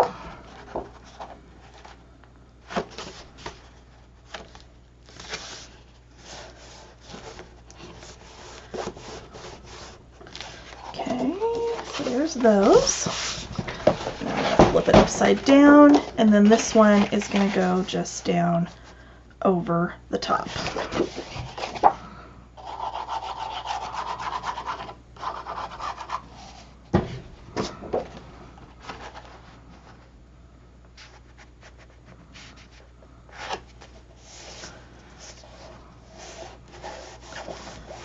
Okay, all right, there's that one. All right, so our next one,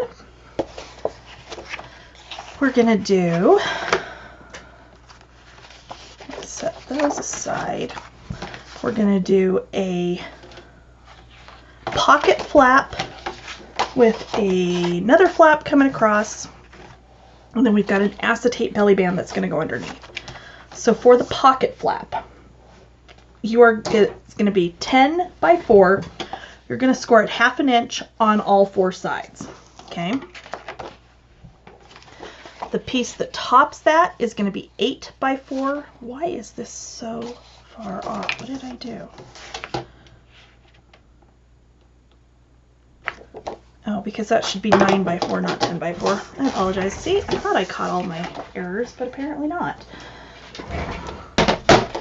So I'm going to take 1 inch off the end of this.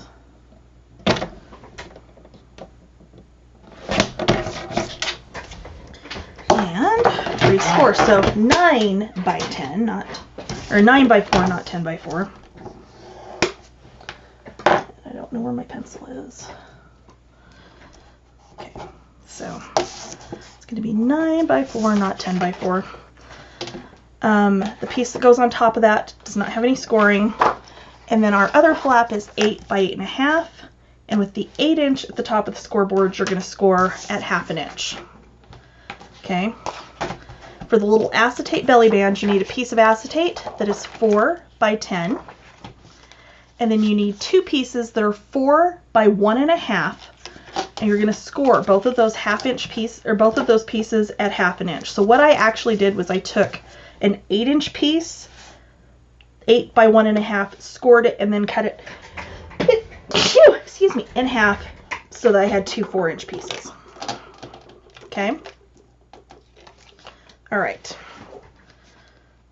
So let me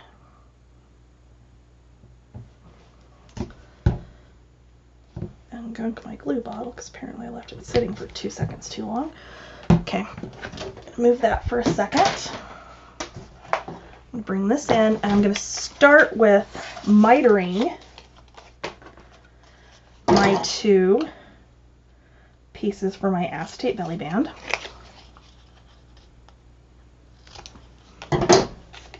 Okay, then I am going to fold and burnish.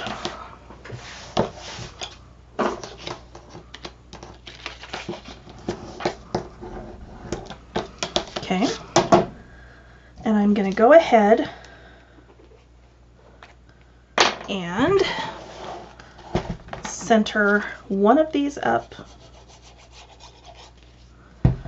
on here.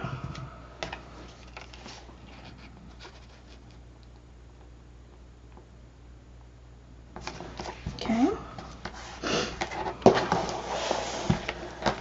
and then I'm going to, whoops, turn that back. Not totally done with that just yet. I'm going to, should put put score tape on this first. I apologize. So we're going to put score tape on there. I'm going to take the score tape backing off. I'm going to line this up and then just fold that over and down. Okay, that way it's in place when we go to put the other one on. Only this time I'm going to put the tape on it first so that we're not having to fight with that like I just did. Okay.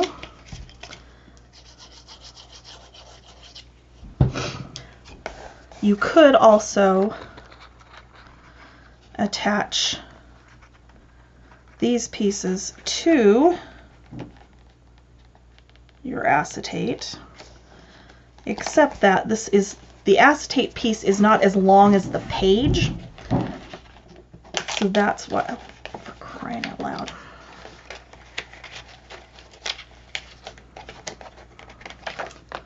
Let's try this again.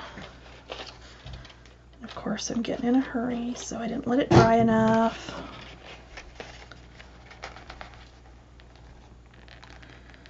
Okay. So I'm going to put that down at the bottom here.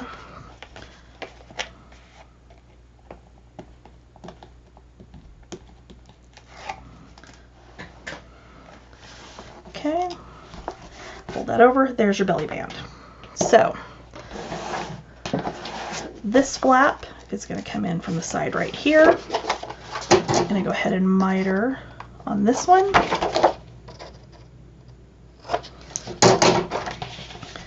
And fold and burnish.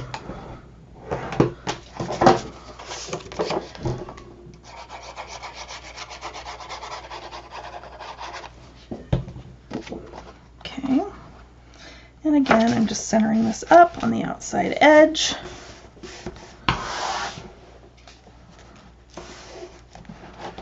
And then we're going to look at our pocket flap. So, on one side, we are going to we're going to cut through our score lines.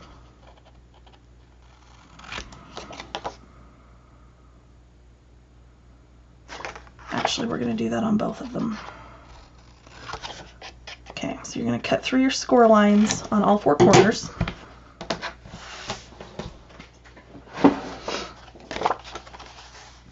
We are going to fold in and burnish 3 sides.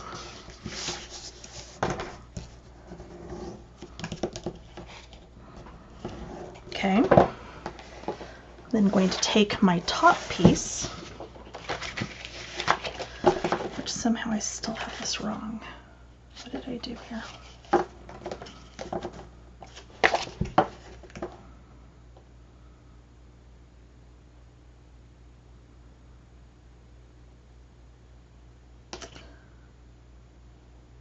This is wrong. We got to redo this one.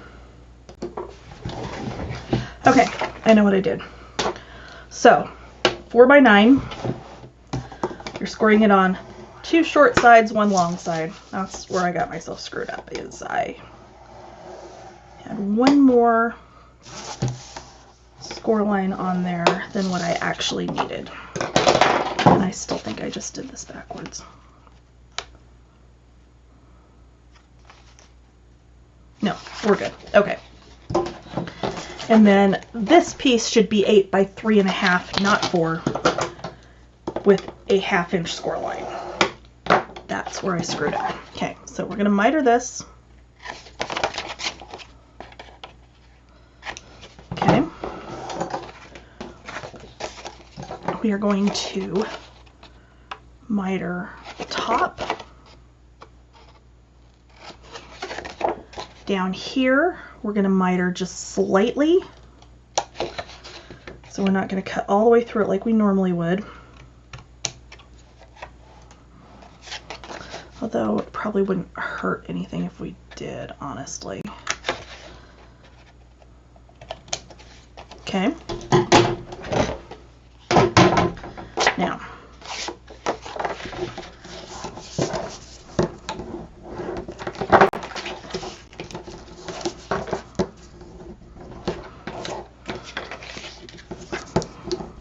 okay, so this piece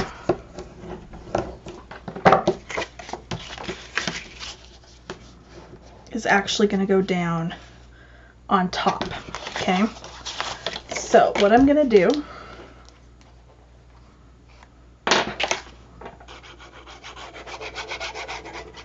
is I'm going to glue this at the bottom at the score line.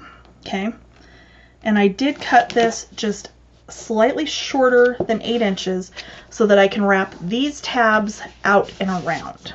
Okay, that being said, I've got this piece down.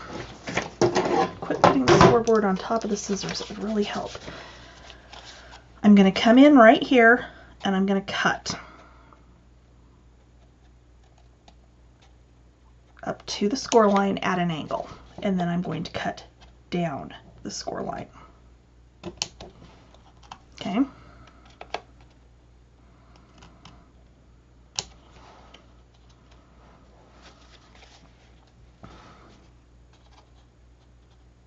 There we go. And then I'm going to do the same thing on the other side.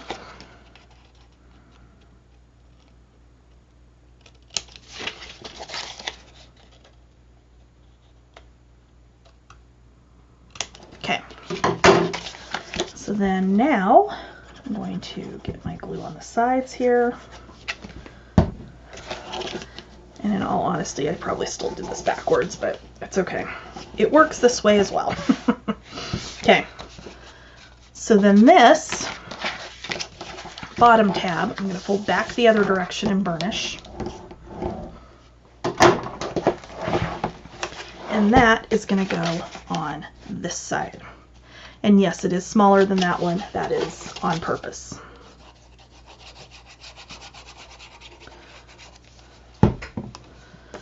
Okay.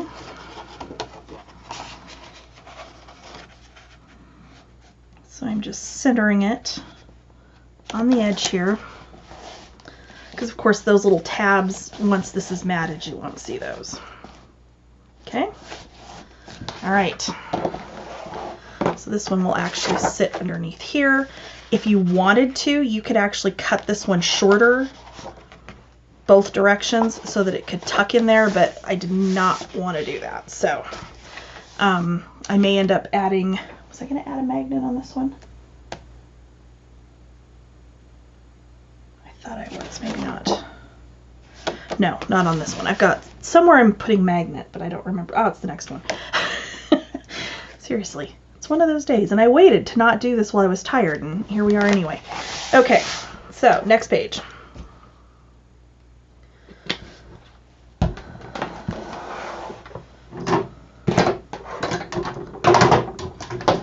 Okay.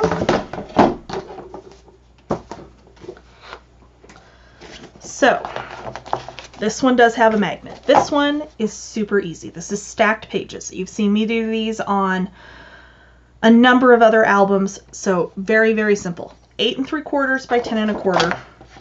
8 3/4 at the top. You're going to score it 1/2 inch. Okay. You need 3 pieces that you're going to do that with. You're not going to miter, anything like that. We are just going to fold and burnish.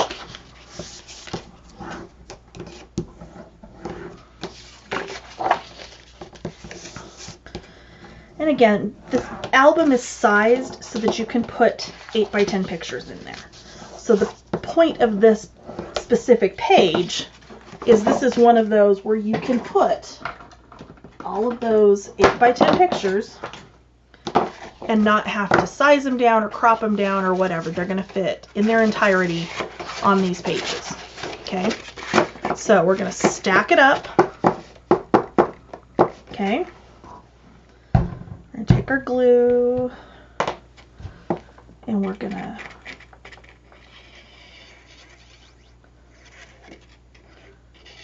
glue on these first 2 tabs, not the back one yet. And all you're going to do is tuck those down and squeeze this together. Okay? Put a clip on there, squeeze down to the next end, clip,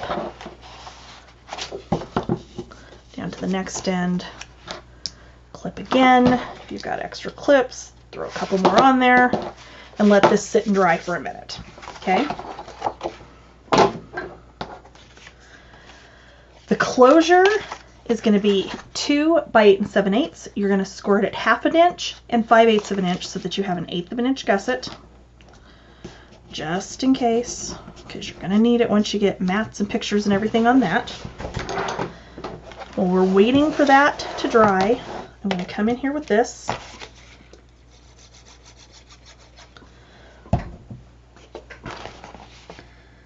I'm going to center it up and put it down. Okay. Let me find my magnets. It looks like I need to grab another package. Give me 1 second. Okay. So, these should be dry.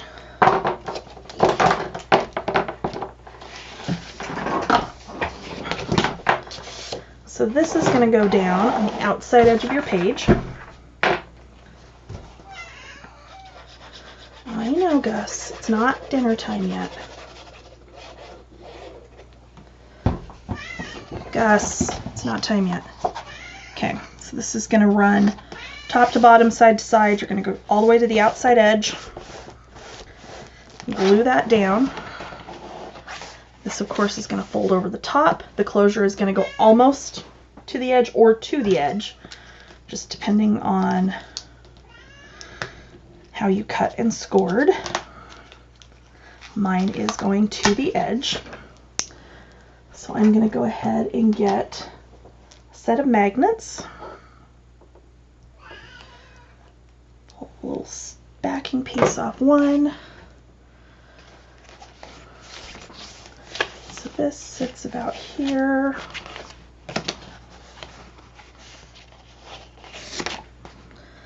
Put it down about there.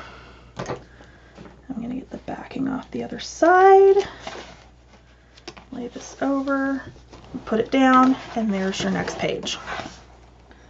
Okay.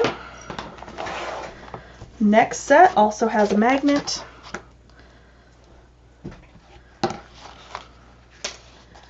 For this one, they're still going to be stacked. They're just going to be graduated in size. So we're going to do the same thing we did before. Only instead of gluing them all at once, we're going to glue them one at a time. Okay? So, I'm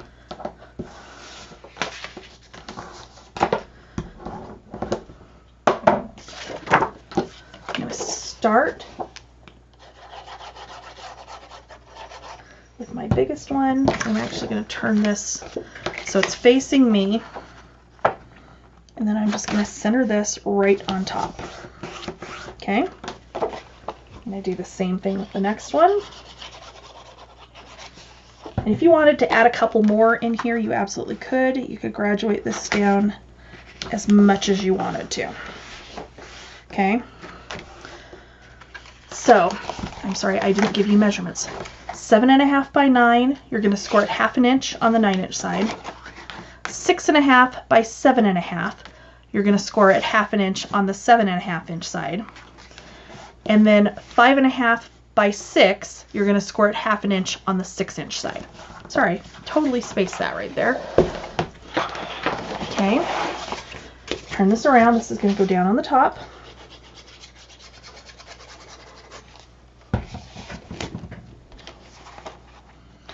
And again, it's also 1/2 inch on each side smaller than the page itself, so that it graduates very nicely there. Our closure is 2 by 7.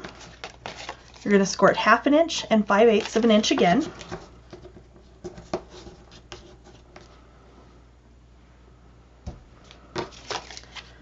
we're going to put glue on our tab.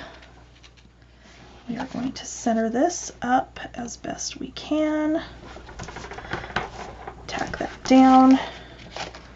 And then I'm going to grab another set of magnets.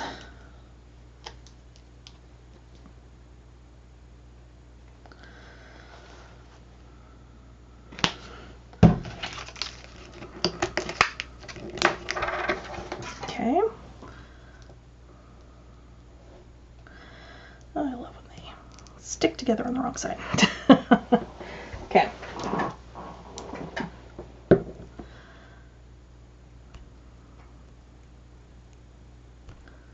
So I'm going to get the backing off of one. I'm going to put it down on here first.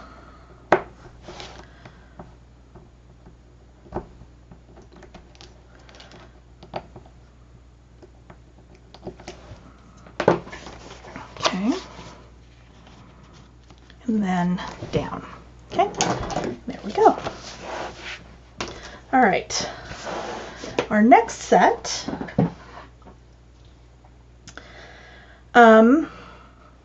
actually we need to mat this first. However, I'm going to put this assembly together with you first. First piece you need is a flap 8.5 by 7 1/4. With the 8.5 at the top of the scoreboard, you're going to score at 4 1/4. You're just going to fold this in half and burnish it down.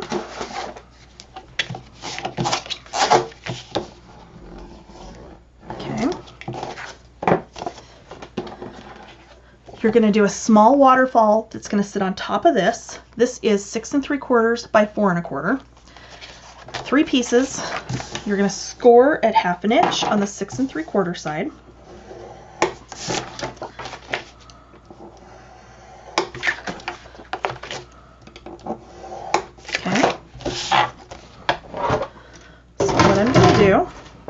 So this, of course, will open up this way when it's down on the page. So I'm going to flip it upside down.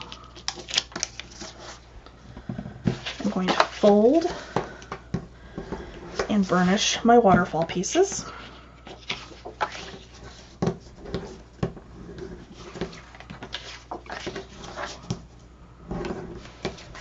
And then I am going to glue these down.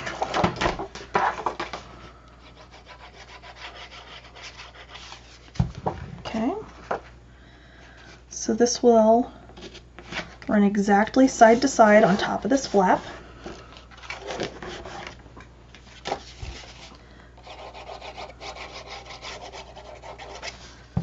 Okay.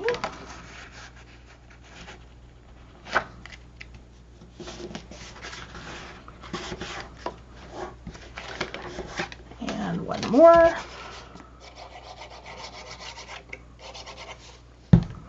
Okay. And assuming I did my math right, this runs exactly to the bottom. Because, you know, that's always iffy sometimes. Okay, so what I will do now, if I can figure out where my ribbon is, I'm going to put a piece of seam binding that's going to come around on this. I'm just not sure where I put my ribbon for this. So I'm going to have to find it. Bear with me 1 minute. Okay, I found it. So what I'm going to do is just take a piece of score tape and I'm going to put that about halfway.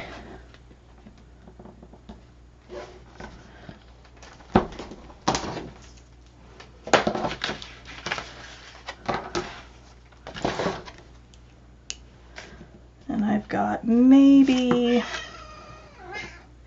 Gus, it's not time, 30 inches? I probably have way more than I need, but it's better to have extra than not have enough. So, okay. And I'm going to just tie this for now. And set it to the side, because all you're going to do is just mat this page and then this is just going to sit right there in the middle. Okay, so I'm going to set that to the side for right now.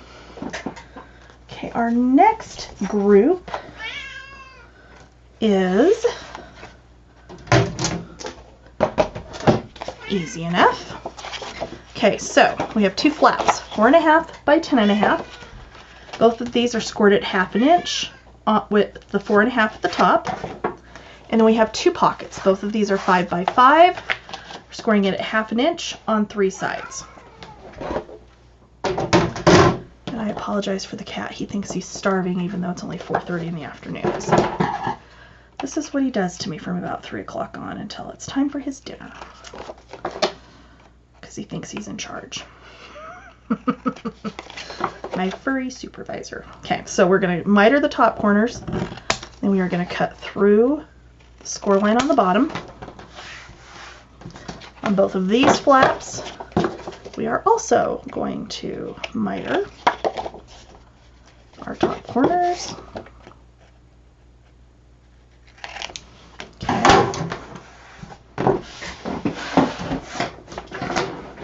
Alright, so first thing I'm going to put down are my flaps.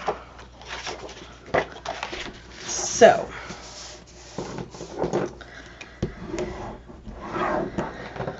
we're going to fold and burnish. In fact, did these need a ribbon too, or was I doing...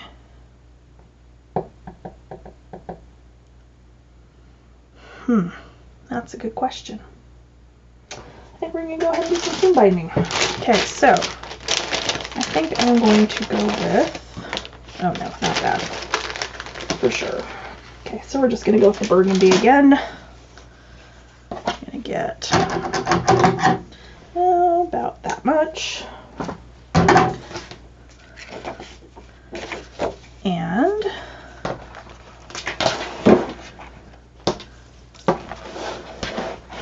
I am going to run this so it's going to go across underneath these flaps. So I'm actually just going to lay it there. This way just a tiny bit more. I'm going to get glue on the tab on my first flap. I'm just going to go right across that.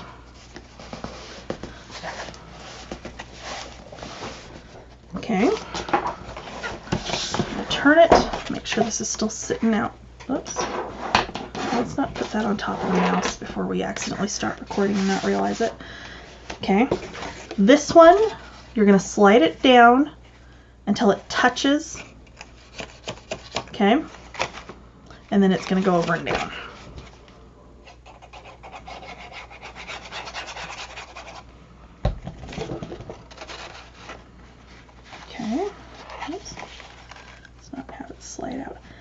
Actually going to slide it back out about 1/16 of an inch and then put that down. Okay, your ribbon runs across there. You can mat over it, you could trim it off from that point, it's up to you. I am going to leave it because somehow now I think I got this one too short. For the bow challenge, this is going to be too short, which is me. Oh no, maybe it's okay. All right, so there's that one. So now, with our other 2 pockets, they're just going to sit on the side here. Okay, so I'm going to do my bottom one first.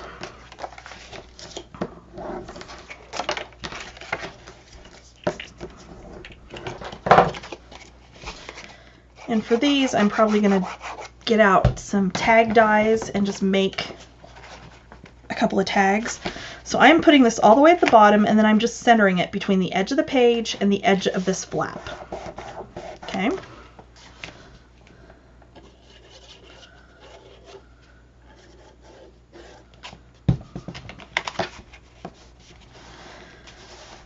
You probably, now that I've glued that down, you probably should mat underneath these first. But that's up to you. I'm going to leave it as is. I think it will be just fine.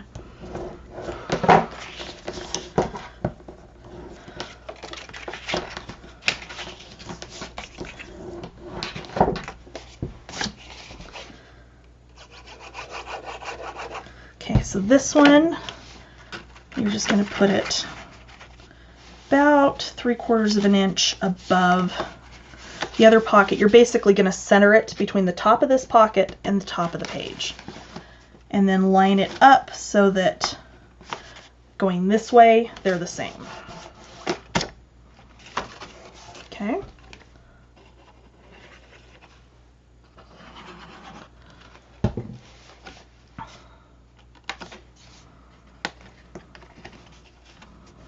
And again. Okay, so there is that one. Okay, so this one,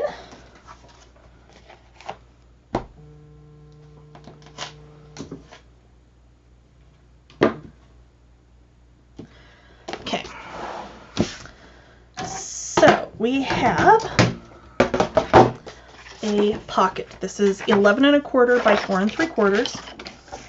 You're going to start with the 11 1/4 at the top, and you're going to score it 1/2 inch, turn, 1/2 inch, turn, and 1/2 inch again. We then have 2 flaps, and I cannot tell from my notes how these are supposed to go.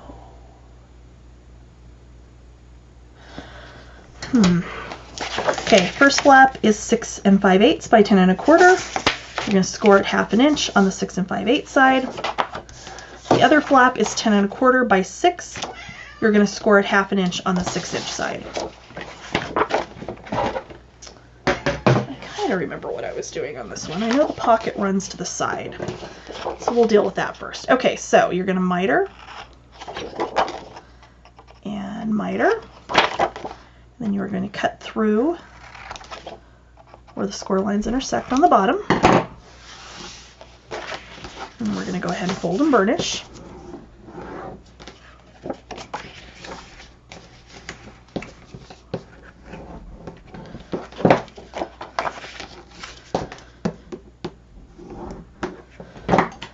Okay. This is going to go down right here. And then I'm trying to remember if these were going to overlap this way. I think that's what they're doing. Hold on a minute. I know what I was doing. Okay. Pocket's going to go on this side. I remember exactly what it was I was going to do with this one. I just didn't finish my sketch after I wrote down my measurements. So, okay. And I did, like always, cut this just a little bit shy of the actual length so that we don't have to worry about it running over the edge. Okay.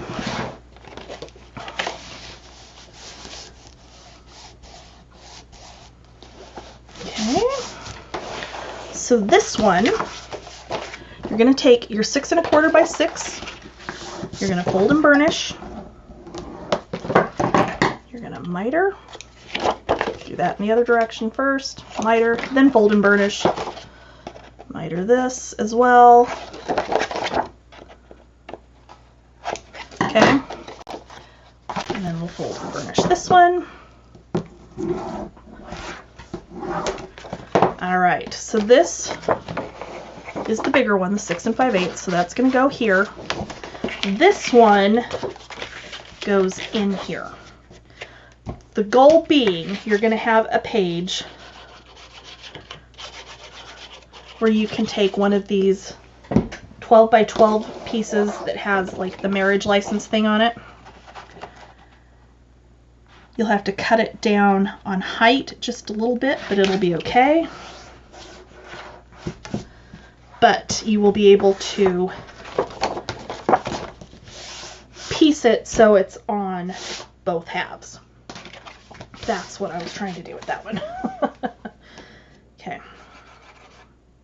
Oh, that didn't stick down, did it? I'm not even paying attention because my child interrupted me. Okay. All right, so get glue on our tab here.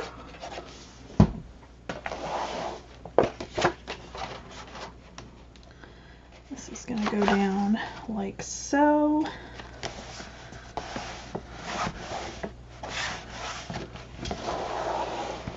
And really, I think we're going to end up doing probably a magnet closure on here. I honestly haven't decided yet. It may be fine once it's matted, that it will be heavy enough that it won't matter. Okay, so our back page, our back inside cover that is, we have a flap that is 8 1/4 by 10 3/4. You're going to score it 1/2 inch with the 10 3/4 at the top. Okay. You do need to mat this one before we can put our elements on here. And I think you guys are really going to like this one.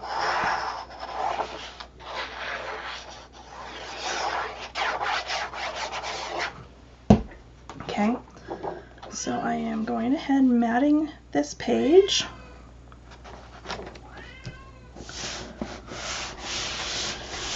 Okay.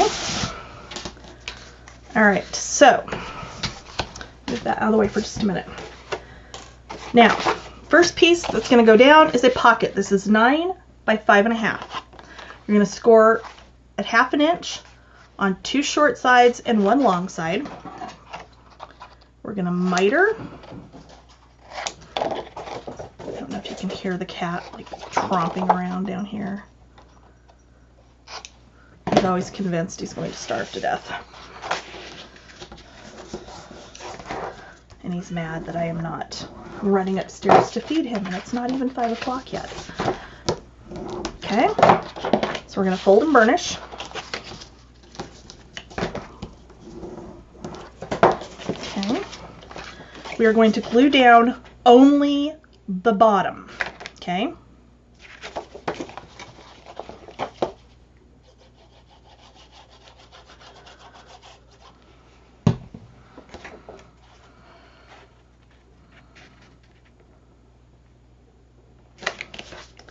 And I'm going even with the bottom of my matting.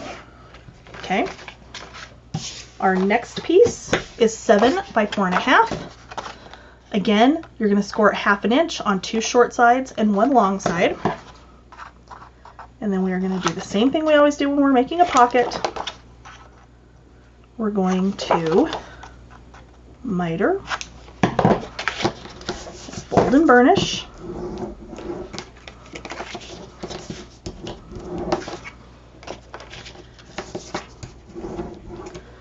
Okay,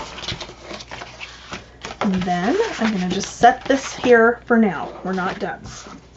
Our last piece is going to be 5 by 3 1/2. Again, scored at 1/2 inch on 2 short sides and 1 long side, and miter just like we've been doing with all pockets.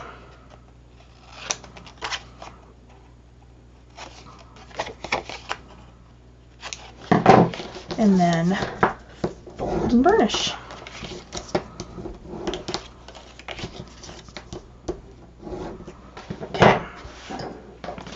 So now, here's what we want to do. Do you kind of see where this is going? This is going to be our wedding cake. So, why do I have that? Okay. So this is why you haven't glued this one down yet. You need to decide how far, how deep you're going to put each of these pieces. Okay? So I'm going to go about right there. I'm going to just kind of hold my finger where I want it. You could, of course, you know, mark this with a pencil or something. But I want it about right there. I'm going to fold this up to make sure I'm centered. Make sure it's level. And then put that down. And then I'm going to do the exact same thing with this top piece. Okay. So again,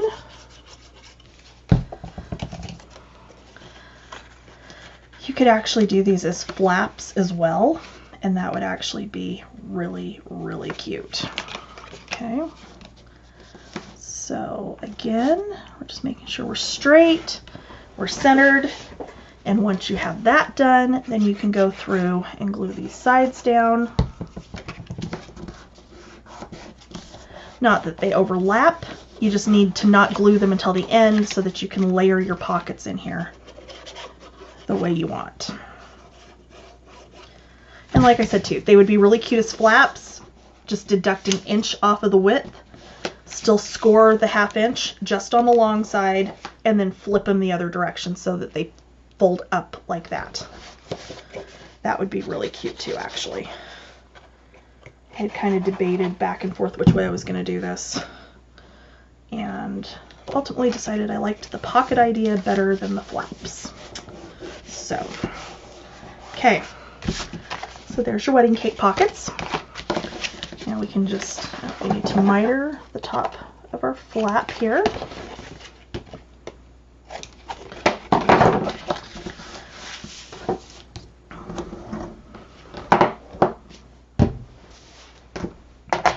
Pull my book back in,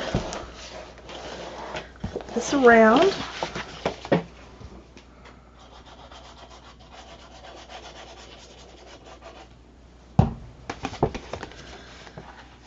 And then we're just going to center this up the top and put it down. And there you go. All right, all that's left is matting. I had matted the inside front cover, and I don't know if my pieces are dry yet. I'm going to check. So obviously, if you're using this for wedding pictures for somebody, you're not going to want to glue these in yet, because the way they go together, you have these little pieces on the back that you have to lift up like a real picture frame. You take this back piece out, and then you put the picture in, okay? Well, maybe they are dry and we can't put them in. Anyway, once you've got the pictures in there, then of course you would use your glue gun to adhere these down in here. All I did on the corners is I just took art glitter glue and kind of made a little rough edge, ran the glue all the way out to the corner, and then I went over it with Tim Holtz Distress Glitter. This is Tinsel. This is from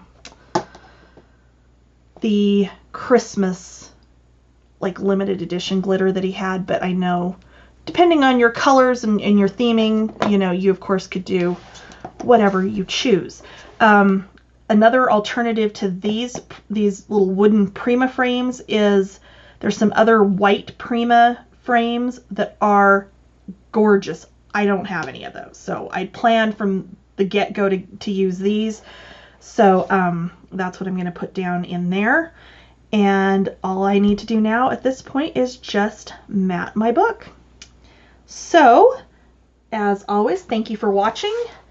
If you end up making this project with or without wedding paper, please, by all means, share it on Scrapbookers of Country Craft Creations and also on my fan group. I Scrapped Under the Influence. If you want to get notified when I post new projects, ring the bell. Please like, subscribe, leave a comment if you want to, and I'll see you next time. Bye.